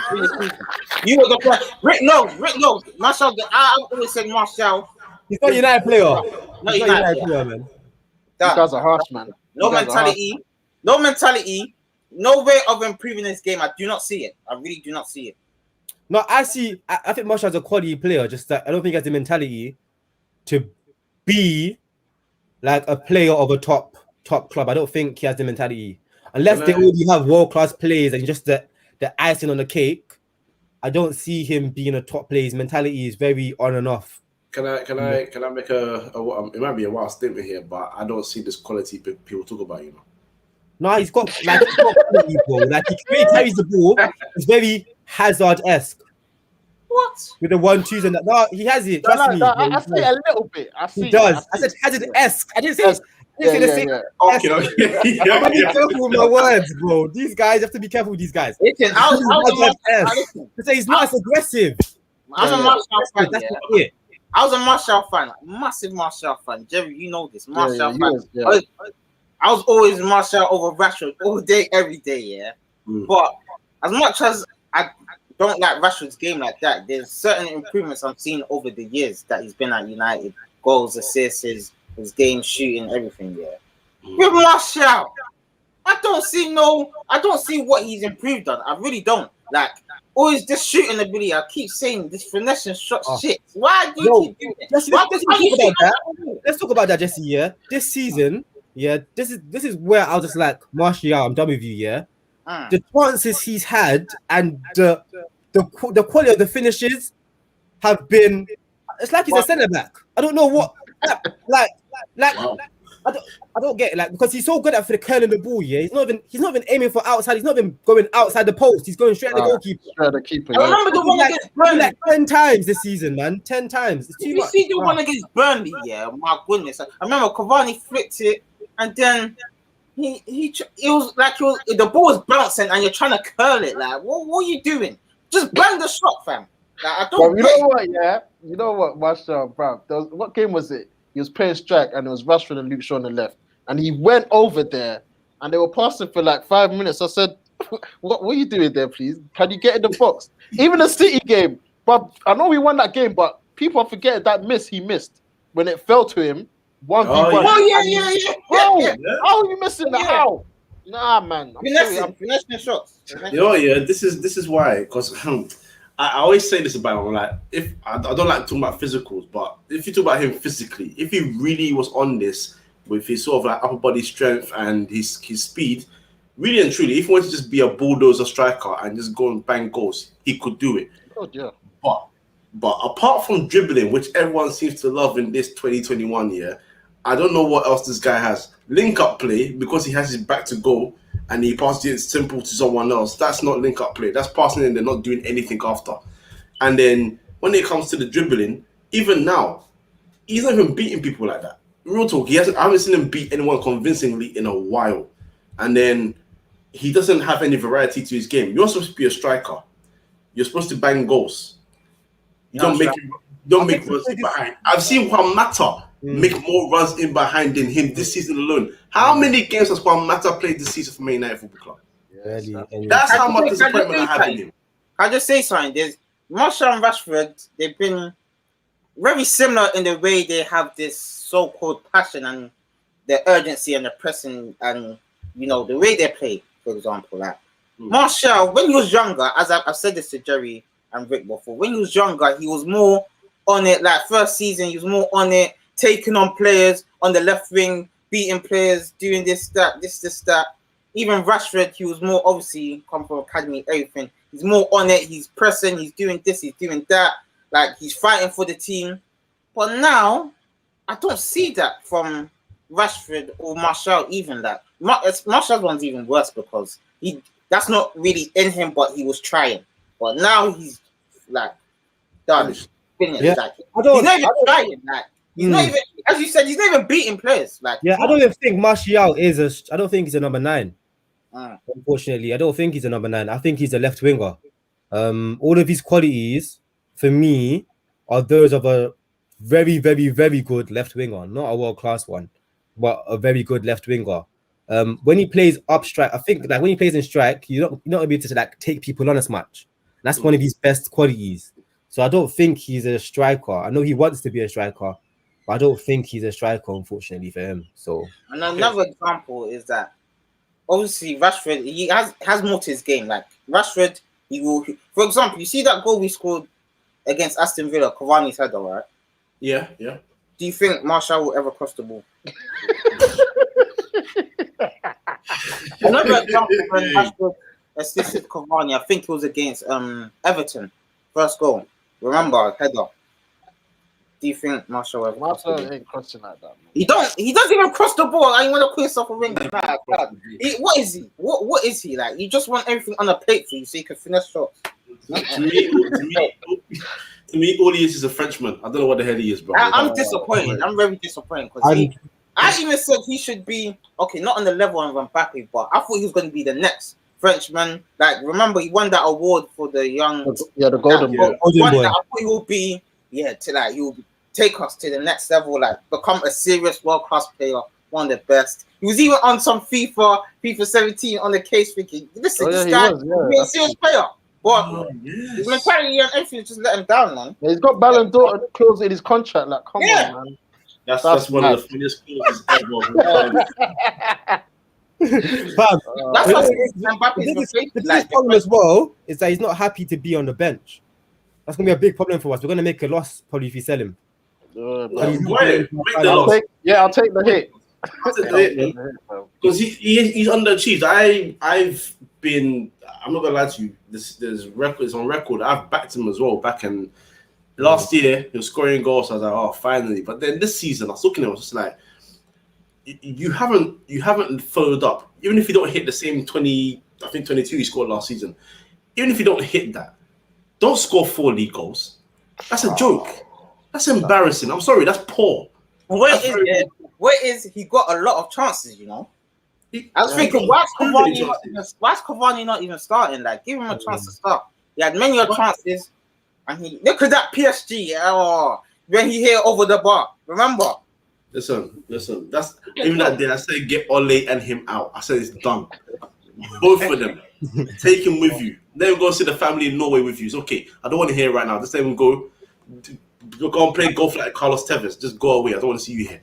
I'd like to say like as well, one more thing, regarding our players this season, I think it's been emphasized that players on our team don't know how to, especially attacking players, how to play a role that's best for the team. They always just do what's best for themselves individually. And we have them rare moments where we link up, but it's only like once or twice a game. Generally speaking, like Rashi's trying to do what's best for him and getting behind, even though there's no space or someone else is standing in that space. And I feel like later in the season, Bruno has been like really, really compromised because people have been in his space. and clogging up passing lanes and everything like that. Like it's been a real mess going forward. You know, I think we had a little period where Pogba was happy to be on the left and Vashi was on the right a little bit, but he wasn't really happy there. And it's just like sometimes that's why it's so hard for us to get balance in our team, because sometimes just gonna have to take a withdrawn role. And like I think Luke Shaw is the one player in our team I think that's made people around him better. But everybody else, like I think Bruno's really struggled, especially in that final. Bruno really struggled to find a pocket of space to work in, man. Like it was just very messy. Like it's not really cohesive with all the players, man. It's just very, very messy on the pitch. I Like agree. people don't make like unselfish runs like the one that Werner made, you know, for Chelsea when Havertz scores that goal. That's an unselfish. He didn't make that run to score a goal. You know, Vashi only makes runs to score goals. If he doesn't think he's gonna score, he doesn't make the run. I You agree. know, it's just not good enough, really. I So agree. That was even fun. All right, let's go to the biggest overachiever this season. I feel like this is going to be a general consensus, but Jerry, you start this time. Overachiever. Overachiever. Someone you look at, like, Jerry, come on, this is simple. Wait. Overachiever. England squad. Jerry, what are you doing? Overachiever. I can't think, you know. Overachiever. Jerry, there's only one candidate. I think it's because he thinks that person was already good. I think that's what it is. But Okay, I hear that. Wait, no, I can't lie. I'm stuck. hey, come over here, man. Luke Shaw. Hold on. Wait, quick. I think it's the way you worded it, maybe. Luke Shaw. I don't care. Luke Shaw. Okay. Oh, okay, yeah. Sorry, overachiever. Yeah, Luke Shaw, obviously. Oh yeah, it has to be Luke Shaw, isn't it? Of course. Yeah, Jerry, you didn't listen to Yeah. Sorry, no, bro, my mind went blank when he said overachiever. Yeah, Luke Shaw, 100%, man. I mean, there was times where. Did you think he was ever going to get into the England squad? No. I thought he had no chance. Yeah, but was it last year or 2 years ago? I said he has. Saka was ahead of him, bro. Saka was ahead of him. Bro, it was peak times for Luke Shaw. Like I was thinking, nah, but you need. How could you? Yeah, for you, I remember Saka. Obviously, he ain't never getting a chance. But the targets for them were you two need to be in the England, bro. How can you be a United starter, English, and you're not in the England team? That's unheard of. I've never seen that ever in life. Never. So big up Luke Shaw. I mean, today this season, great season. There were times where I wanted to sell him though. I don't know people saying, "Oh, he always had the ability." Bro, we've been at 7 seasons, bro. I'm sorry, it's long enough. But he's still a young player. Yes, yeah, but that was what 2015. It's when 2021, bro. Like, come on, man. Nah.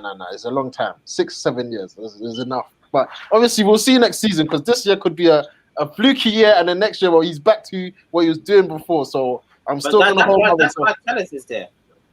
Yeah, but I think this is all down to Tellers being there, bro. I think all of this findings, Betty, all down to we signed Tellers to replace him. I wouldn't say all down. I'll say it's part of it.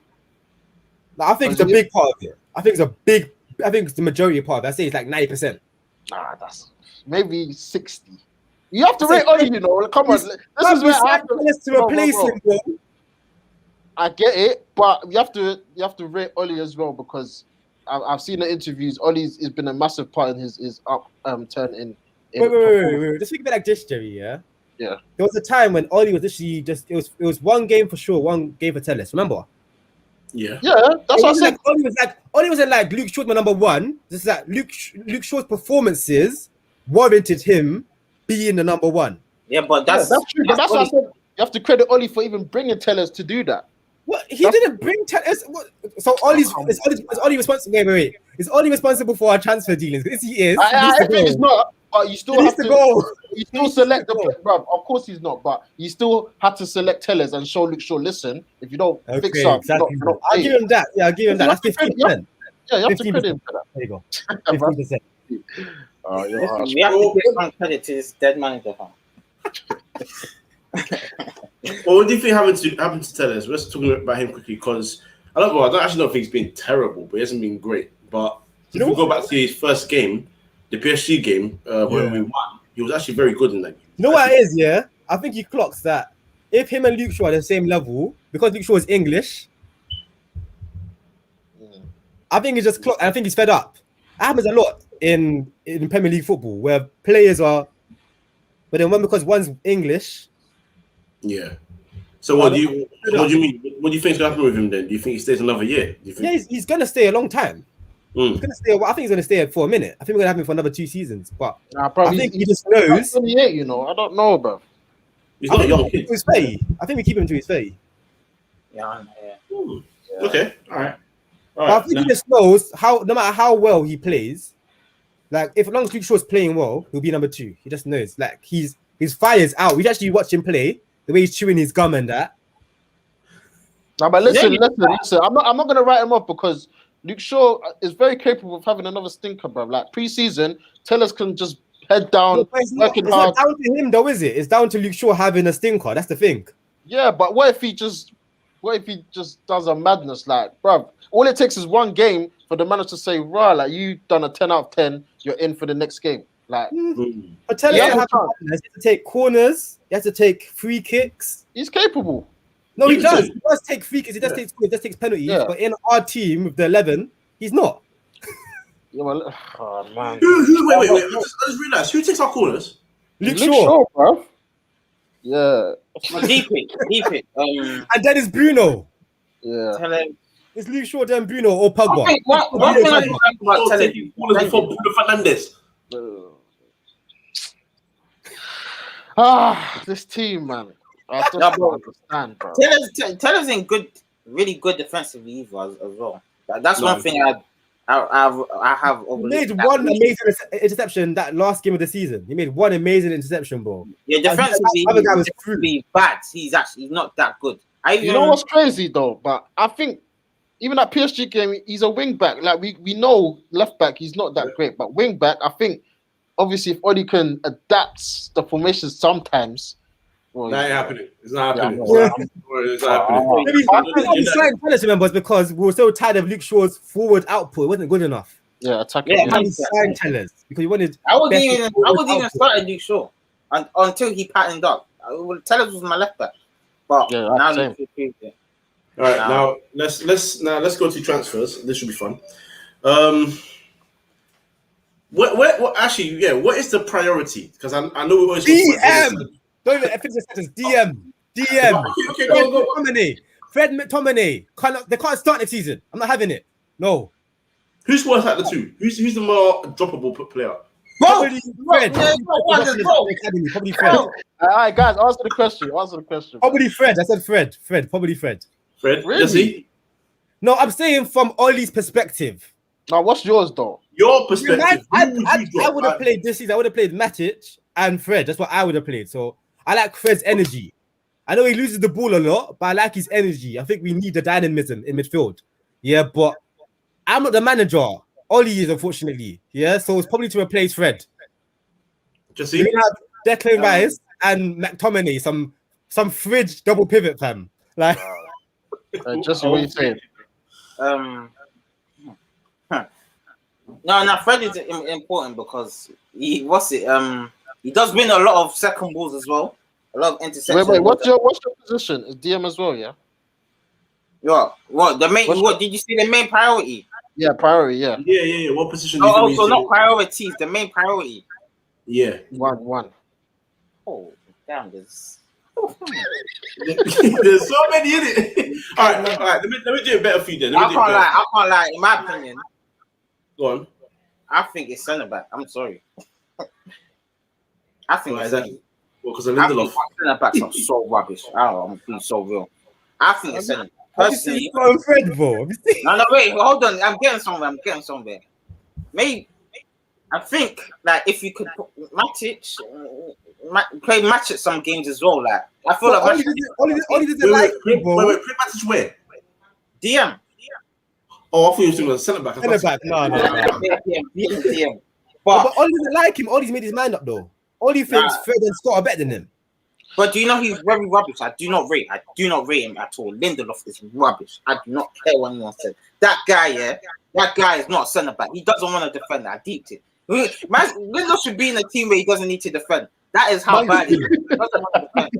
Lindelof, fam. You see that free kick? I know it's Luke Shaw, but fam, you're supposed to be the one that we after Maguire is you. We're looking to you to help us defend that, command the back four, etc., etc. Only Maguire is good in the air, man. Only Maguire is good in the air. He's the only one. That's what. No, I'm saying. Obviously, Maguire's missing, so you're the one that plays consistently. Hold the back four, do this, that, but no, he wants to lose his man and let the guy score. It's a joke. He's got to go. He's dead. He's actually dead, fam. It's a tough question, you know, because I'm telling you, centre back, fam. Because for me, when this whole question came up, DM straight into my head because like Rick said, that's Scott and Fred.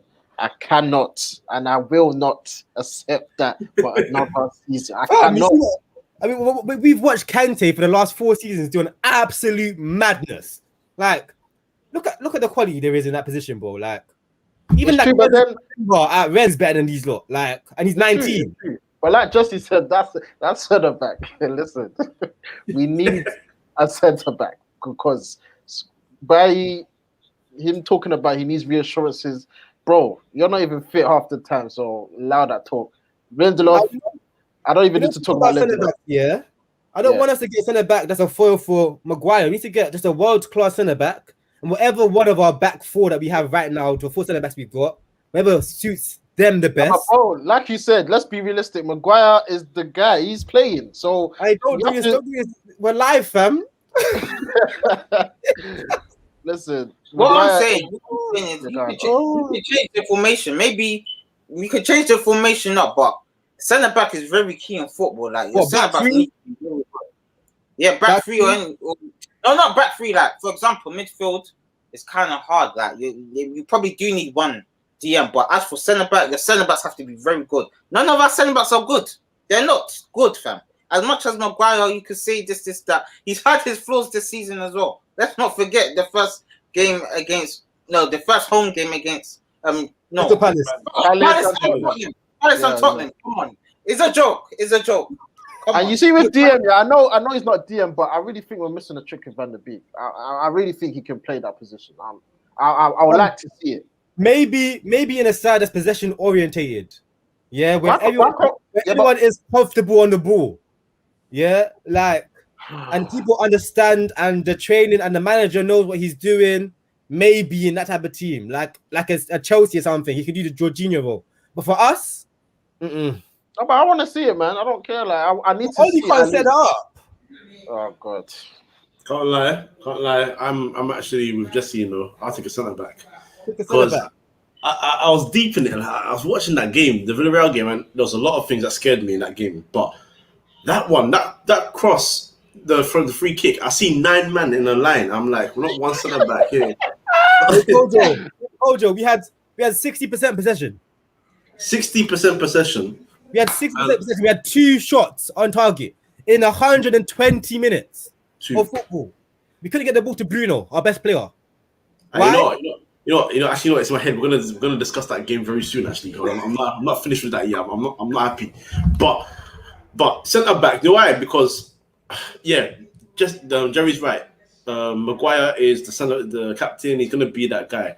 I would actually move Lindelof into DM. Huh? What? Let me explain why. Because of this. There's one thing. The only thing that's going to let him land here is because Fred and Scott are so crap. Yeah, he could be better. He could be better. He could be better. He could. Hear me out. Because there is literally that's one of the reasons. But also on top of that is, I look at his game here. Like he's so weak and he's terrible in the air. So having him as a centre back is actually a detriment to what we're trying to do defensively. But as a DM, because positionally he's actually quite good. He's actually most of the time in the right position. It's his application afterwards that's a disaster class. He can go one-on-one with a centre back and put him. He'll be goal side, so the other guy's away from the goal. But then he's bullied, and then when he's coming to the ball, coming in the air where he's tussling, he's goal side. But because he can't compete in the air, he gets bullied every time anyway. As a DM, if you're able to just position yourself and intercept passes and use his passing range, because the guy can actually pass a football very well, I think that will give more of our forward players a lot more license to just do a lot more going forward. I don't want to see Pogba doing deep patrolling ever again. Have someone there to literally do that defensive role, sort of sit, collect passes and spray, and let the other guys do their thing. Because at this point, Matic is kind of old, and he's not even old like that. He's 31, so he's still kind of in his peak years if you still go by that.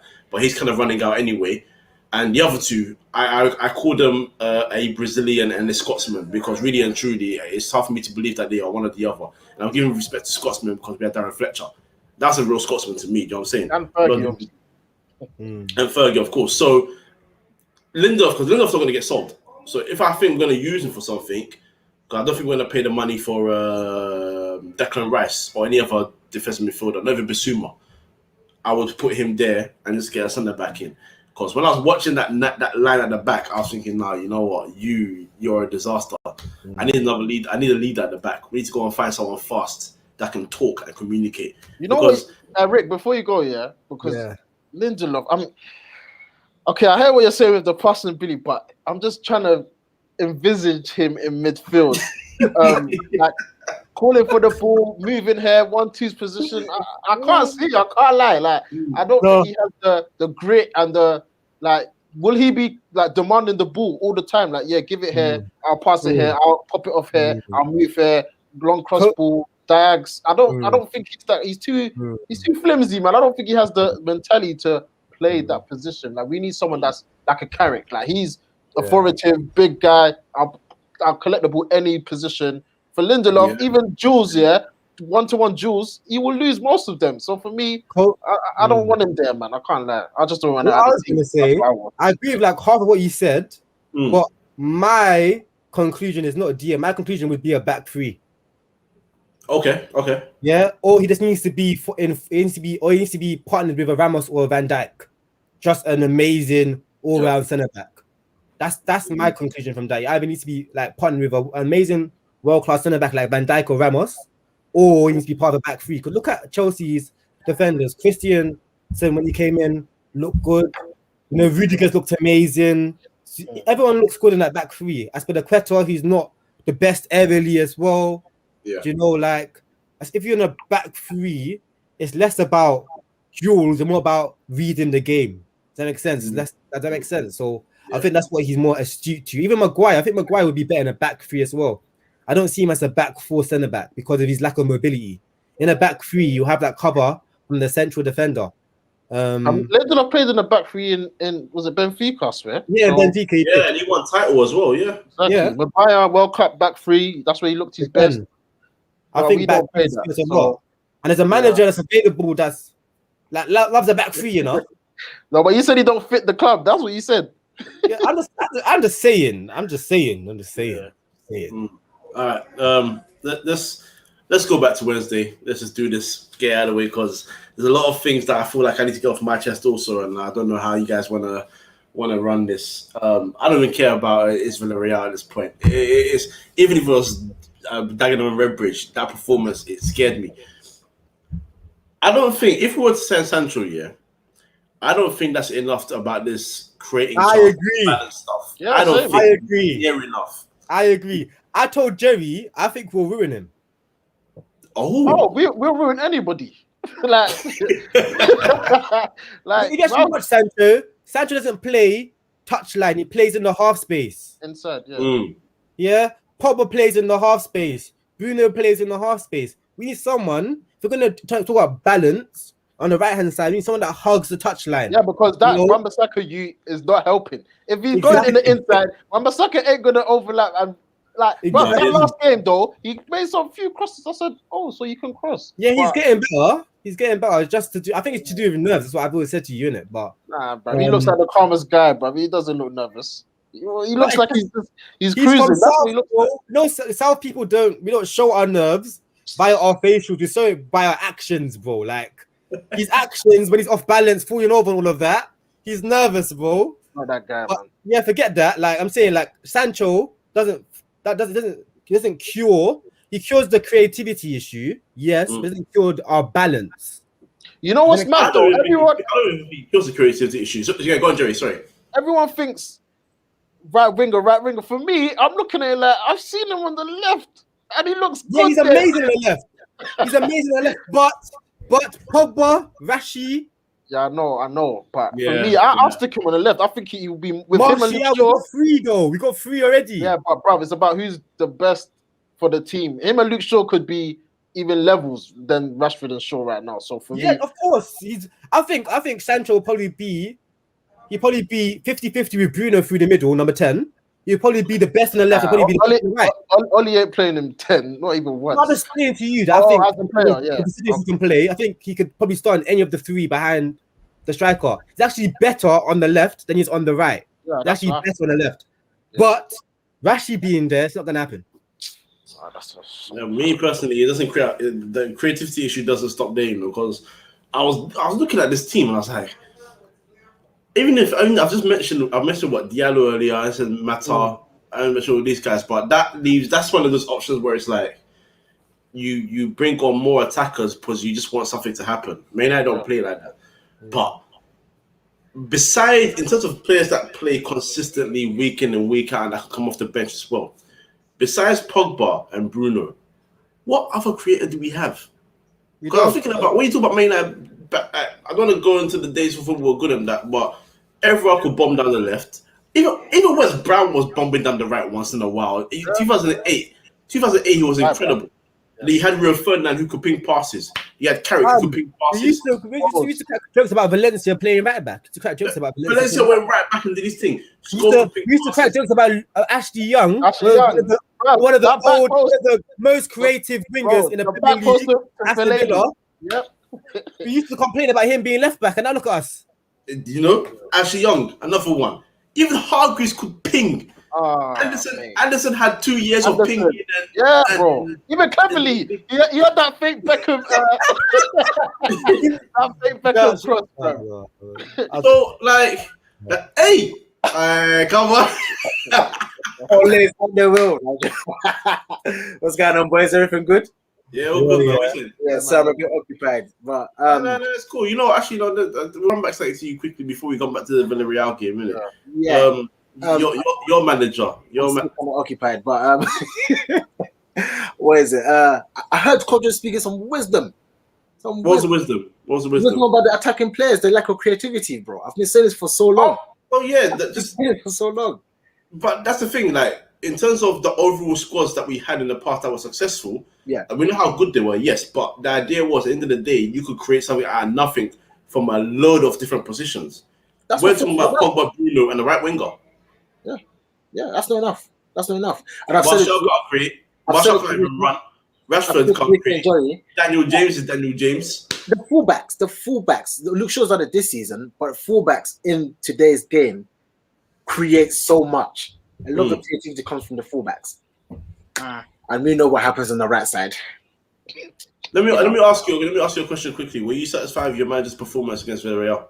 Absolutely not. Terrible. Shocking. Is it time for him to go?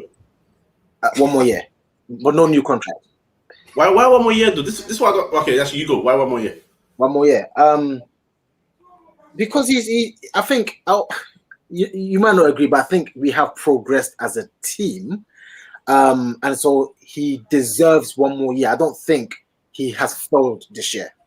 And I always say, I mean, unless someone is available, to come and take over.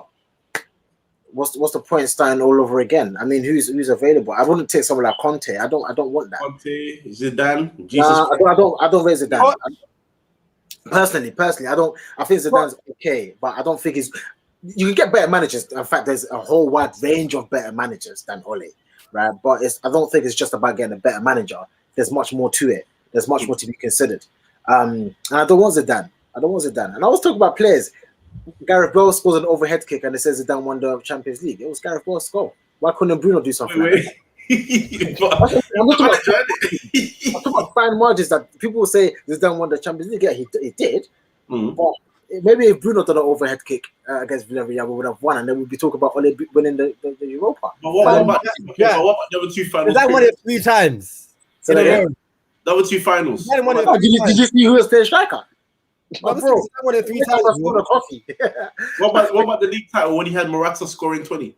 This is what I'm saying. No, look, No. Don't say Morata. That they ain't win the league. No, last year Morata was not Morata. When he won La Liga with Real Madrid, Morata from January to I think he's got 20 goals. That he season. did. goals, yeah. But listen, the key was Ronaldo. Let's just We can say Ronaldo, how many goals has Rashford scored this season, and how many goals has Bruno scored this season? We ain't won nothing. No, I'm not criticizing them. That's good. That's good. Yeah. But But they yeah, lost in finals. All of them, manager and players. Yeah, that's the thing. It's I think none of them are good enough. It's as simple as that, really. Managers not good enough, players are not good enough. Players are quite immature, in my opinion. You still need to. I think for me, the key is recruitment. I think recruitment is going to be extremely key. This period, we need to recruit better and recruit I'll well. ask you the same question as everybody else. You have to pick one position to improve. One. We've heard centre back. We've heard what's the other one? It's DM. That's tough, man. That's Pick tough. one. I know it's tough, but you have to pick Bro, one. that's Everyone tough, pick one. man. That's tough. That's so tough. I'm gonna talk about two positions, and I'm gonna pick one. Okay, I go think on. the right side it's been a disaster for too long. So Okay. my first initial thought was to say I will take the right side. But that being said, I am still a huge fan of Greenwood, and I think he can do a job there over a season. And so for that reason, for me, the position that can bring the whole team together and gel better and solve a lot of our issues is that defensive midfield position. So that's the position I'll go for. Would you put Lindelof there? Lindelof.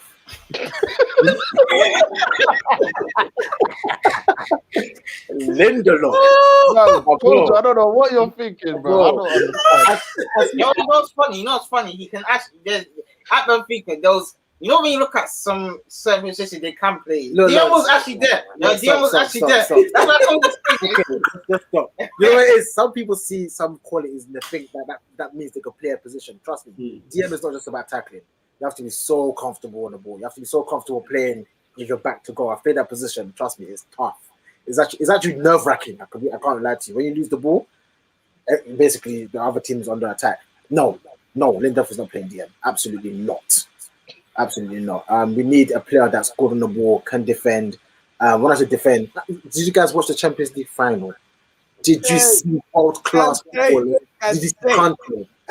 Jerry's the best DM of all time. People think I'm joking. People say McLean. Yeah, McLean made the position. Kante's not a Kante is the DM. best DM. He's not even a DM though, man. He's a midfielder. That's it. He does it. He does it so well that he's a DM, and he does the DM so well that he's. You know the last time he played defensive midfield was against us when we popped them 4-0 and he got disgraced that day. It's football, though, bro. It's football. It's football. You can have a bad game. It happens, bro. But overall, I think Kante is the best defensive type of midfielder I've ever watched. And you know, I think it's better than McLean. I think McLean created a role. Again? Busquets. Busquets, different type of players, man. Different type of players. I prefer the Busquets type, the deep line, the Carricks, the Busquets, the Jorginhos. I prefer them. Yeah. But when you are so good at your job, reminds me of Mascherano at Liverpool. Mascherano at Liverpool. Yeah, like Mascherano. I lived in Liverpool. Mascherano, Kante, times, man. The Gattusos of this world. The Alonso. That's what we need in DM, bro. This is what I'm saying. Bro, you know, football, yeah, it's puzzles. You need the missing piece of the jigsaw, and that's why Carrick was one of the greatest. Because he was, you don't understand. Carrick was the missing piece of a jigsaw, and if England had any sense, they would have played him in central. I agree with that. To be fair, I agree with that. Carrick should have been playing for England consistently. Carrick and Lampard works. Carrick and Gerrard works. Carrick and Scholes work. Lampard, Gerrard don't work. Yeah. You know? Facts. Yeah. All right, cool. All right. But boys, I got to shoot off, man. All right, it was good to see you, though, bro. Catch you in a bit, yeah. A little bit.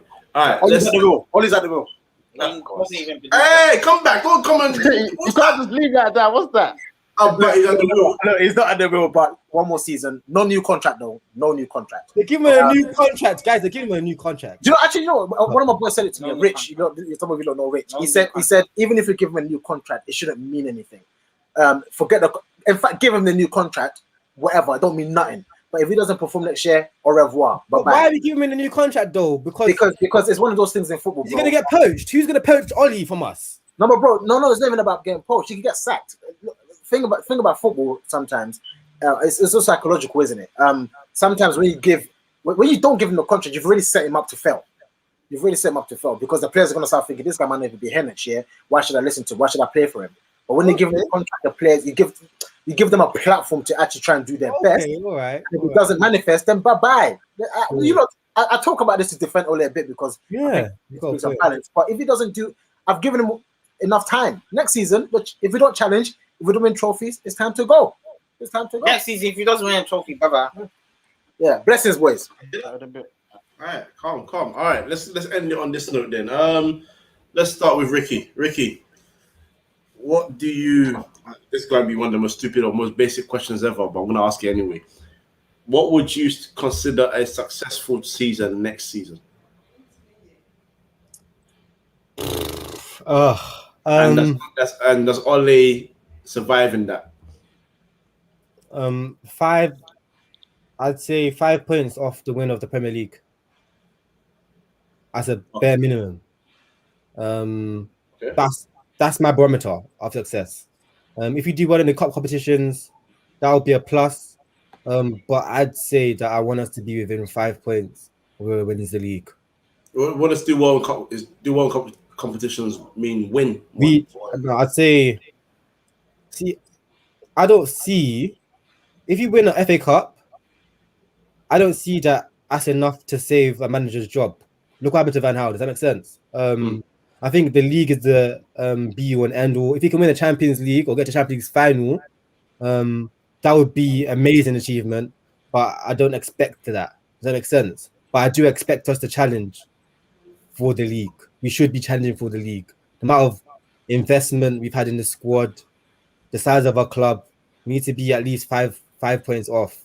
So that's what I'd say. Okay, Jesse. Same question to you. He has to win the Premier League. That's it.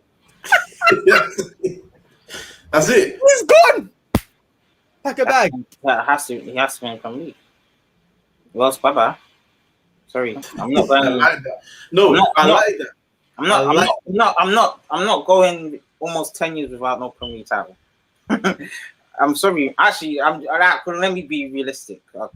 For him anyway. A successful season will be winning an FA Cup, and as Ricky said, really challenging for the league and being that 5-6 points off the league, because it is hard to win the league, but especially with this manager anyway. So and maybe listen, Chelsea have showed that it's not impossible to win Champions League, but also we can challenge in that. So get far in the Champions League, get as far as you can, and it's not what I really want, but it's what I think. I think that can happen next season, maybe. So that'll be considered a successful season, FA Cup, and challenging for the league. Because I don't see us winning Champions League with the Premier League title. I don't see us lifting one of those trophies with this manager. No. We're winning UEFA conference before we win Champions League, boy. Jerry, before I ask you this question, actually, I just want to put this now. Run, and big run. Jerry, Big run. What's going on? What is this? What's this about? What is this about? Carrick was what? Bro. Jordan Lampard was far superior than that. A whole fraud. No, Ron. You know what, Ron? You actually need to do a face reveal. We need to get you on the show one time. Actually. Yeah, definitely. Now, recently, Ron's been saying some weird stuff. Jerry, so does Ole survive in your successful season? You know, when you first asked that question, I didn't want to give a straight answer because I'm thinking of the whole season. Like, I need to see next season the things that were positives this season and improve on those, because I don't want to act like this season was just all crap. Like, the away thing, that was good. I mean, coming back from behind, I know it's a positive and a negative, because why do you always have to concede before we come back? But the team actually showed resilience, and I was actually confident that we can score goals. Obviously, we scored more goals than the previous season. But for me, the football has to change. Like, I need to see in-game management. I need to see him going for games. I don't want to go to the big teams and we're already the underdog before ball's been kicked. Like, I'm tired of that. Like, when is that gonna change? Because it's been a long time that every time we go to the big teams, yeah, United are just gonna sit back and hit them on a counter. It's time to move away from that because we can't keep doing this and doing this. For me, next year, I know you lot said 5 points behind the winner. I'm saying maintain second minimum because Oli said, what's that quote? He said, "Our trophies are, what did he say? Trophies are Only for egos. ego and like, cool. You've said that now. Second, we progress third, second, bro. Like Jesse said, the only progression from second is to win the Premier League. So for me, I'm expecting a title challenge because you can't give me this top four. Yeah, back to back for the first time. Cool, you've done that means you take that box. Cool. What's next? For me, he has to challenge for the league. Has to win a trophy. I know Rick, you said trophies aren't a barometer of success. For me, it is. I'm sorry. Once he leaves, like, what do we know Van Gaal for? He won us the FA Cup. Jose, he won us that free thing. He says that's what I remember. I don't remember. Yeah, he came second with 81 points. Who cares? Like, I need to see this. I need to see the players happy, bringing their kids to the pitch, taking pictures. What trophy though? What trophy? All of them. I don't care which one it is, bro. Carling Cup, FA Cup, bro. Any, because like I said in our other group chat, bro, the League Cup final when Zlatan scored that last minute winner, I was happy. I want that feeling again. I don't care if it was just the League Cup. When Lingard scored that bang against Palace, FA Cup, this bruv is a trophy, bruv. You don't remember the top fours and we finished third and second and progress. I'm tired of that nonsense. I'm tired. Seeing Chelsea. What gets him sacked? What gets Oli sacked next season? What gets him sacked? What gets him sacked? What does he achieve that gets him sacked? What gets him sacked is not getting into the top four. That's what gets him sacked. No, I'm not talking about for the board, for us. For him to get answer the question. Ask the question again. Yeah, what doesn't he achieve that will get him sacked? What? For me, if we're out of the title race by December, get the hell out. Yeah, thank you. That's what I read. 5 points off. Nah. What are you doing? What's the point? Top four. Nah. Just forget that. We're tired of that. We don't care, bro. We need to. But Jerry, be realistic here. Yeah. We all know that this board ain't going to sack Oli if, let's say, for further. Jerry, listen, the board don't care about expectations. listen. If we're third and let's say we're way off the title, like 9, 12 points, 13. Come on, you know the board's not going to sack him. But that's what I said. That's why I said top four. If he's not even there, like if he's not there, we're around top four race, no nothing, and even there, he's gonna go. He's got. He's this year, January is when we came top. It needs to be the same next year. Like we should be there New Year's Day, Christmas Day. When it comes to that period in the winter, we need to be the top three. Like Rick said, 5 points somewhere in between those top teams. Because if we're not, you have to make the change there. When the Tuchel come in January, and look what they're doing now, lifting that big trophy with the big change now. Yeah, obviously, but it didn't happen yesterday, fam. Nonsense. But yeah, man, success for me has to win a trophy, man. I'm tired of the process and the top four and the balance and the project. The one pro of us losing this Europa League is that if the board wants to make a change now, they've got an excuse. If they want to, so this is just showing their hand. Yeah, if they're happy with mediocrity and this nonsense, then they're showing their hand, isn't it? But they've got the excuse there and there. You lost to Villa. That's the first European trophy, fam. Bro, he got top four. There's no excuse. He got top four, bro. Jose won trophies. Van Gaal won trophies. They both got sacked because they didn't get top four. Okay, fine. Jose, he's toxic. Obviously, he came second, and he just when we got sacked, where was we in the league? Like we wasn't even close. So this board, I think the board are happy right now. What, second place? Lovely. That Champions Me League. personally, I'm gonna be a real bastard about it right now. Yeah, you might talking about progress. Third, second, it better be first next. If not first, get the hell out. That's it. There- I'm being a that's real it. bastard about it. Now, guys, no, guys. First thing, I see you were on that a second ago, fam.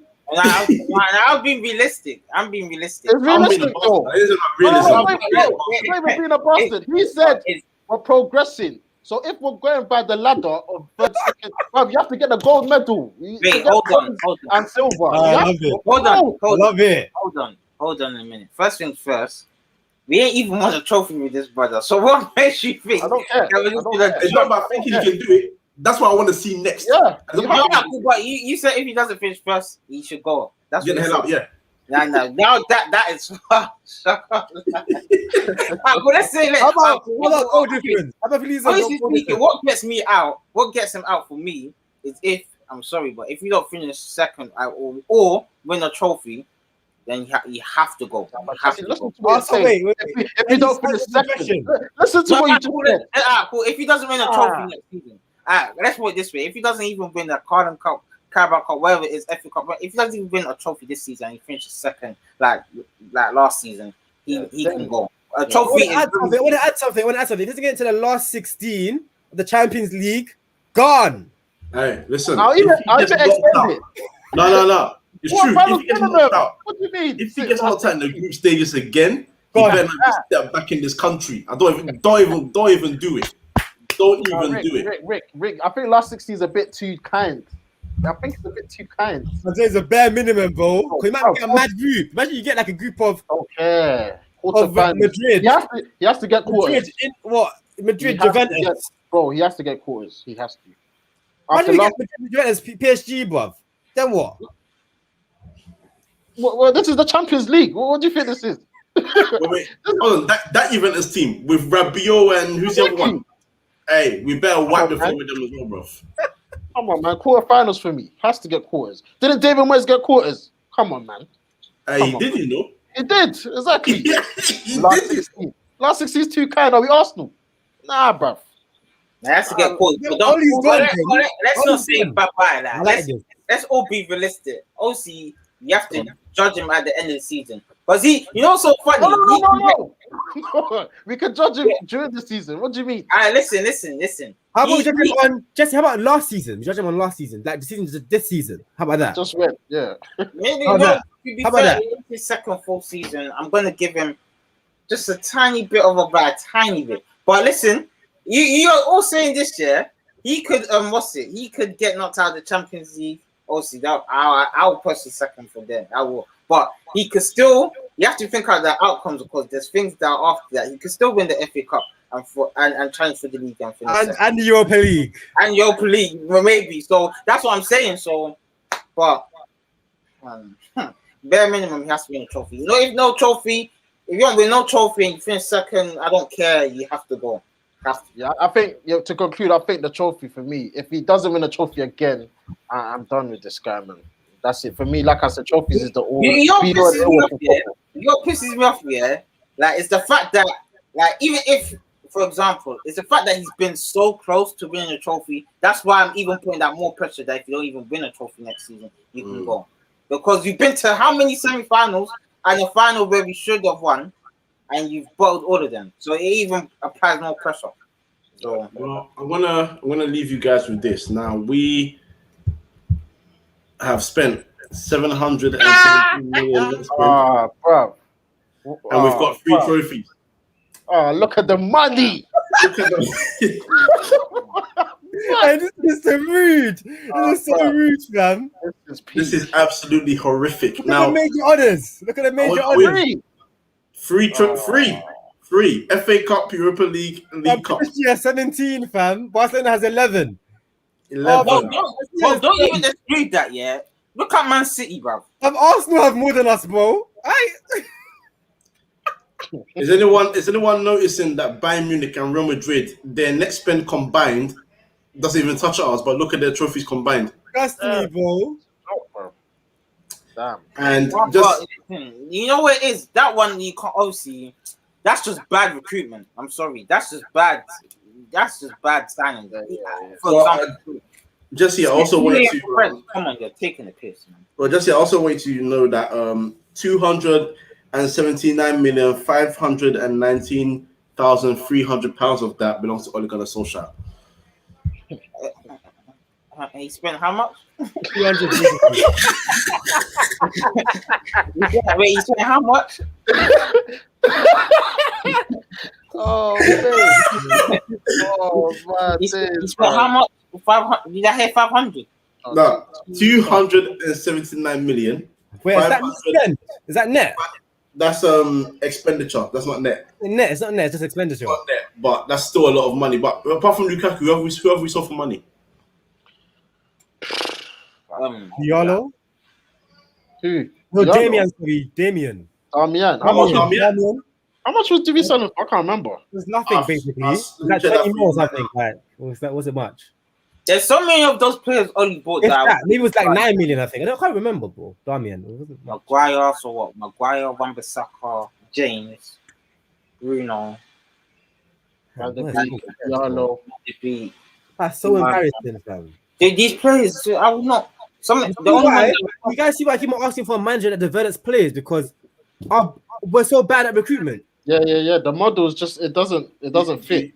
But at the same time, that's not Ollie's fault, bro. Are you sure you want to find out how much Damian was sold for? Oh god. Is that 4.5 mil?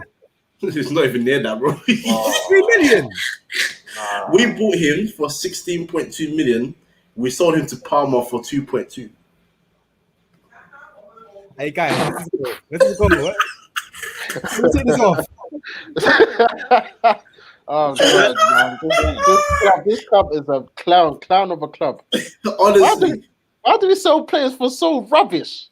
we're trash. And then Jones is still here, getting contracts. It's a joke. So in terms of Ollie's spending, or spending whilst Ollie's been there, Maguire, Wan-Bissaka, Bruno Fernandes, Van de Beek, Diallo, Daniel James, Telles, Igalo, we paid a loan fee of 10 million.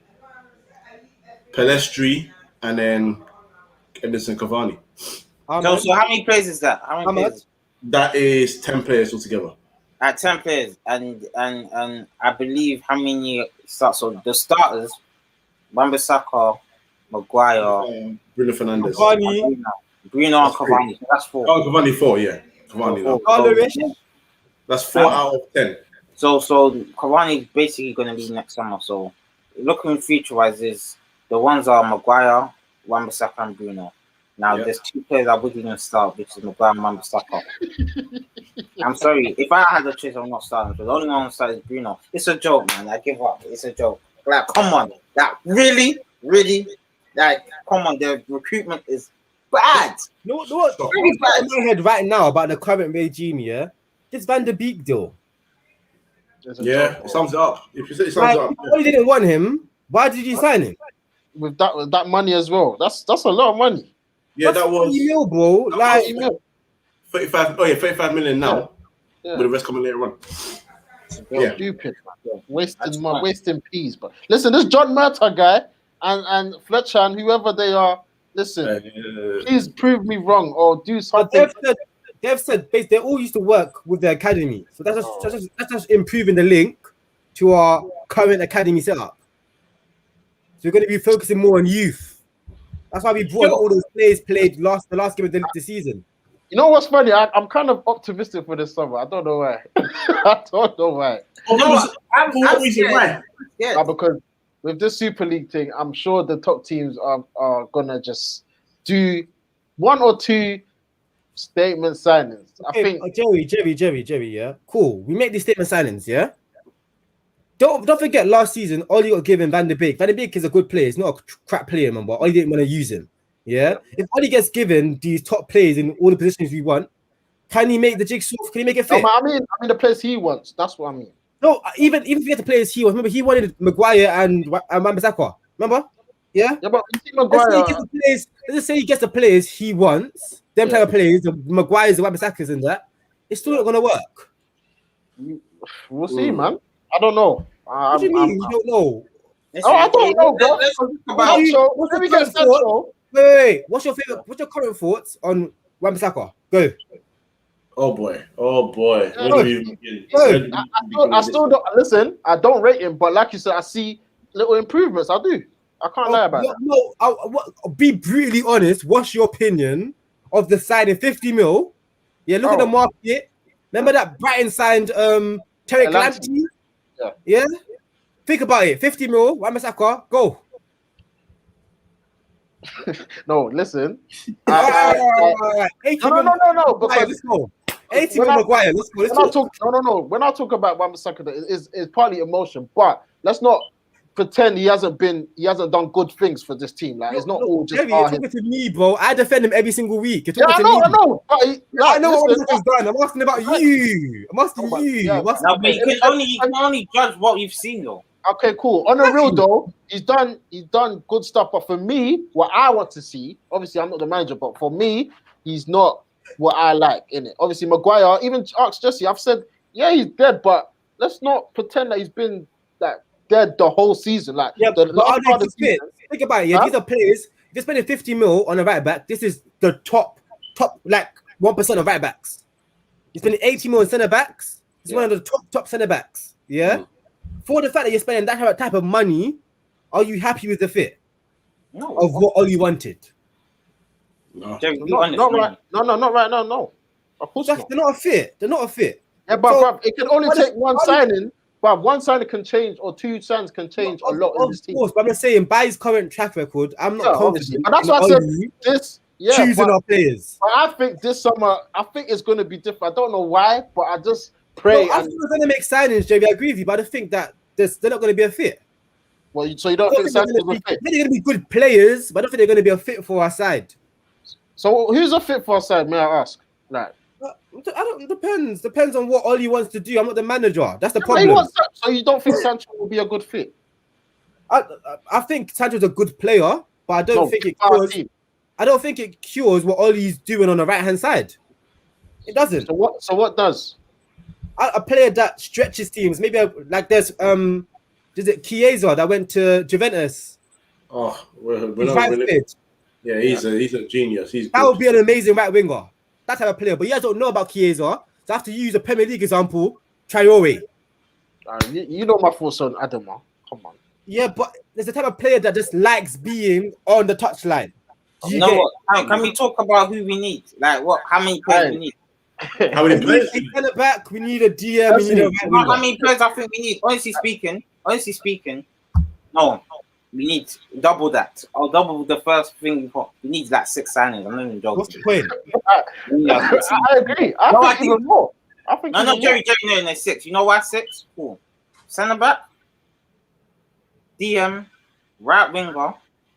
So I've said centre back, DM, right winger. Yeah. Another, in my opinion, get another backup right winger because we might just have one in Sancho. Another backup left winger that's actually good. That's actually very good because I don't think Rashford's good enough. And Martial, when he can go, I'll even sell him. Bye-bye. We'll get another replacement. Get like a Kingsley Coleman. And potentially another striker because Cavani is going to leave soon. No, I don't agree. I agree. No, I'm saying that's what I think. Yeah, I don't agree. I think we need a centre back. I think we need 2 DMs. I think we need a right winger. So wait. I think we need a goalkeeper. I think we need. Yeah, I'm being serious.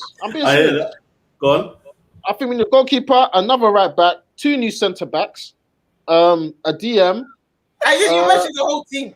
Yeah, bro, I'm being serious. Wait, how can you say 2 DMs? No, 2 centre backs, but not 2 DMs. How can you say 2 centre backs, but not 2 DMs? That's what I said. 1 DM. Did I? Oh, make that 2. Sorry. We need a right winger. We need another left winger because every time Rashford don't play, I don't want to see Dan James. And a striker like Cavani, like Jesse said, Cavani is going to be gone next year. Martial and the guy. Who else do we have? So Imagine if Pogba leaves. Oh, that's even 9 players then. Bruv, Pogba leaves. we need If a lot. Pogba leaves, get ready for the beginning of the end. Europa Conference. It's pending. How many players? Yeah, how many players did Chelsea sign last year? Was it not 7 or 8? Like, we need a window like that. It's got 6, 7. Yeah, that's because they had a transfer embargo previously. I don't care. Yeah, and now they've won Champions League. It feels like we've had the transfer embargo with the shit we signed. That's what it feels like. But we need 7 like they did. I don't care, man. This team. I don't want to hear it's not durable because I want to hear it's not. People say we have a great squad. We have a great squad. You're lying. I'm just saying this, guys. I'm saying this year, if we had the window, like Chelsea done their thing, yeah, but then they gave that to Lampard. Yeah, that's the problem. You see what I'm saying? Like, it's better than nothing because we're not going to sack him. The bottom line is, like Rick just said, giving all these players to Oli is just a disaster. And then we look to the owners. At the end of the day, they have the final decision on all of and this. Jerry again, yeah. Like, people are forgetting that having Oli as a manager is not attractive. How many players are going to turn down coming to United just because Oli's the manager? No, but I don't think so. You give Oli a new contract, they're going to be like, well, Oli's going to be here for another 3 years. Or did you think Lampard was attractive? No, think about it. If you're answer the question. No, but London is attractive. Chelsea are different. The name is a pool by itself. No, it's not the same. London. I'm not hearing it. Look at the players that Tottenham, Chelsea, Arsenal get when they have a dead season, bro. They get good players. They get good players. Those clubs. Who did Tottenham get? What players is this? I'm saying generally, the players that they get are players they shouldn't get because they're just in London. Yeah, I think we lost Hazard to Chelsea just because they're in London. They won the Champions League. They won the Champions League. They did, but Hazard wanted to live in London. Everybody knows that. They won Champions League.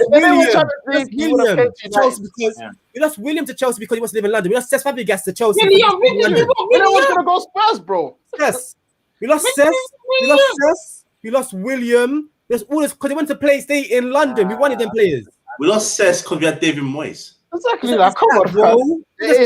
In London, prime example, Van Persie. Why he's in London? And Van Persie wanted to win. We had Alex Ferguson. Yeah, we had Alex. Guys, can I just say my pet peeve is not using applicable examples. Don't use an example. Yeah, don't use an example that can't be applied to. Alex Ferguson is different. You know you're gonna win. It's Alex Ferguson. So you're gonna win. Bruno want to live in London right now. Do Bruno want to live in London? Bruno wants to win. Bruno's different. You can see by his mentality. They're not the same type of player. So why do you go Chelsea? Wait. Why do you go Chelsea? Jesse, you know Bruno's mentality. Why did Bruno go Chelsea? Listen, let me finish. Jesse, Bruno's on 100K. Bruno, why did he go? Jesse, listen. Bruno's on 100K. What footballer signs for Manchester United and earns less than Phil Jones? He's saying, why did he go? That's Manchester United earns less than Phil Jones. Why did Bruno go Tottenham? Bruno's a unicorn. No, what you? Wait, what? I just told you. A unicorn means that he's a very he's like a very unique example. Like Bruno signed for 100K. He shouldn't have come United. Is that what you're saying? He shouldn't have come United. No, I'm saying that he signed for 100K. Think about it. Yeah, but player signs for United and earns less than Phil Jones. Yeah, that's what I'm saying. Because it's Manchester United. That's why. Yeah, most footballers don't see it like that. You know this, Jerry. I'm not talking. He does. I'm sure he does. But he said that he spoke to Ronaldo and Nani. Yes, that's Bruno. I'm saying most footballers don't think like Bruno. Okay. Yeah, Martial signed at the age of 18 on more money, bro. I hear that. Like, think about it. 100K. That's nothing nowadays. For Bruno, 100K a week. He's getting any contract. Yeah, most footballers want to be in London, bro. Listen, we've run over the time. I can't lie. Sorry, listen. Sorry, guys. This is what these guys do, bro. No, it's cool. I told them 1 hour, bro. It goes up for 3 hours, and they say, "Oh, we done it too." I'm sorry, guys. Don't. It's everybody, fam. No, it's calm. It's calm. Don't worry about it. Don't worry about it. Let's say this last thing really quickly, yeah? Look at the players that City signed. Yeah? Look at the players that City signed. Look at the players that Chelsea signed. Chelsea signed higher caliber players than City to this day. Think about that. I don't know about that one. Think about it. Look what they have Pep Guardiola as manager as well. Pep Guardiola. The only one is Havertz though, because Havertz was like 80, 90 million. Werner. Yeah, 50 million. We'll see. We'll spend 50. It's 51 million. Caliber. I said caliber. I didn't say the price. Oh, caliber. Caliber of talent. Yes. Talent. I'm just trying to think who Chelsea have signed since Pep Guardiola got there, because Kante was there beforehand, wasn't he? So he wouldn't count in that category. Now, Kante signed last season, bro. Kovacic, all them man there from Madrid. Jorginho, Napoli. But City wanted them though, but they just didn't want to pay the money. Him, bro, because they're not in London. No, they didn't want to pay the money. It wasn't because they're in London, bro. And they had their own manager, man. Yeah, but there's how much of like when it comes to the level of talent they get for the type of club they are, they get lots because they're in London. They get mad talent. Mad talent. If they want to see London, jump in the London Eye, man. You can see everything there. God, goodness sake. All right, anyway. Serious, man. It's been, 2 hours, 35 minutes. Guys, for the hour 35 of that. And no, don't worry, man. Listen, it's a review. This was a therapy session. Get it all out. That's what it's about. You know what I'm saying? I'm going to be doing one of every single club that I can in the Premier League. So, I'm going to get Arsenal in there. Now, I am going to be a bad guy. I'm going to say this. When it comes to Arsenal, if it's not all Arsenal fans, I'm not even sorry. Yeah, just know that. But anyway, Jerry, Ricky, and Jesse, thank you for joining us. Please plug yourselves, plug your podcast, plug your show, anything. Yeah, man. Obviously, you've got Jesse and Rick in the building, members of United Team Talk. Yeah, we talk about United for hours on hours, man. We're not getting nowhere. This is our team. We ain't even done our review, and that's going to go for at least 4 hours, I'm sure. I'm sure. No. Listen, this was a quick review. I'm going to look at every single game, the Champions League exit, the signings, everything. Listen, we need to, what's the word? Decapitate the season, because listen, the tough season. But yeah, guys, you can find us on United Team Talk on the YouTube. Jerry. Obviously, we'll talk about that off stage. But yeah, that's coming very soon. Yeah, United Team Talk YouTube. Obviously, you can see my Twitter handle on the screen. Rick's got his Jesse in on Twitter. But yeah, man, United Team Talk on YouTube. Catch us there, man. Nice. Yep. And trust me, that it's great content there. So if you're a United fan or a fan of any other club, to be honest, go catch the Raw Chat and the United Team Talk on YouTube. Go subscribe to that great channel. And of course, I'm Kojo from the 3inMidfield podcast. Cahill didn't turn up today because, well, it's not Arsenal's time yet, but he'll be there for Arsenal's time. I'll tune in for that, definitely. Oh, yeah, don't worry. We're going to get onto his neck for that one. But you can like, comment, subscribe to our channel as well, of course, where you're watching right now on YouTube for the podcast. And, of course, for the audio, which will be released tomorrow, that will be on Apple Podcast. That will be on Spotify, Twitter, and SoundCloud for 3inMidfield. So, thanks for tuning in. United fans, don't cry. Enjoy your summer, and I mean the sun, not the transfer window. Peace.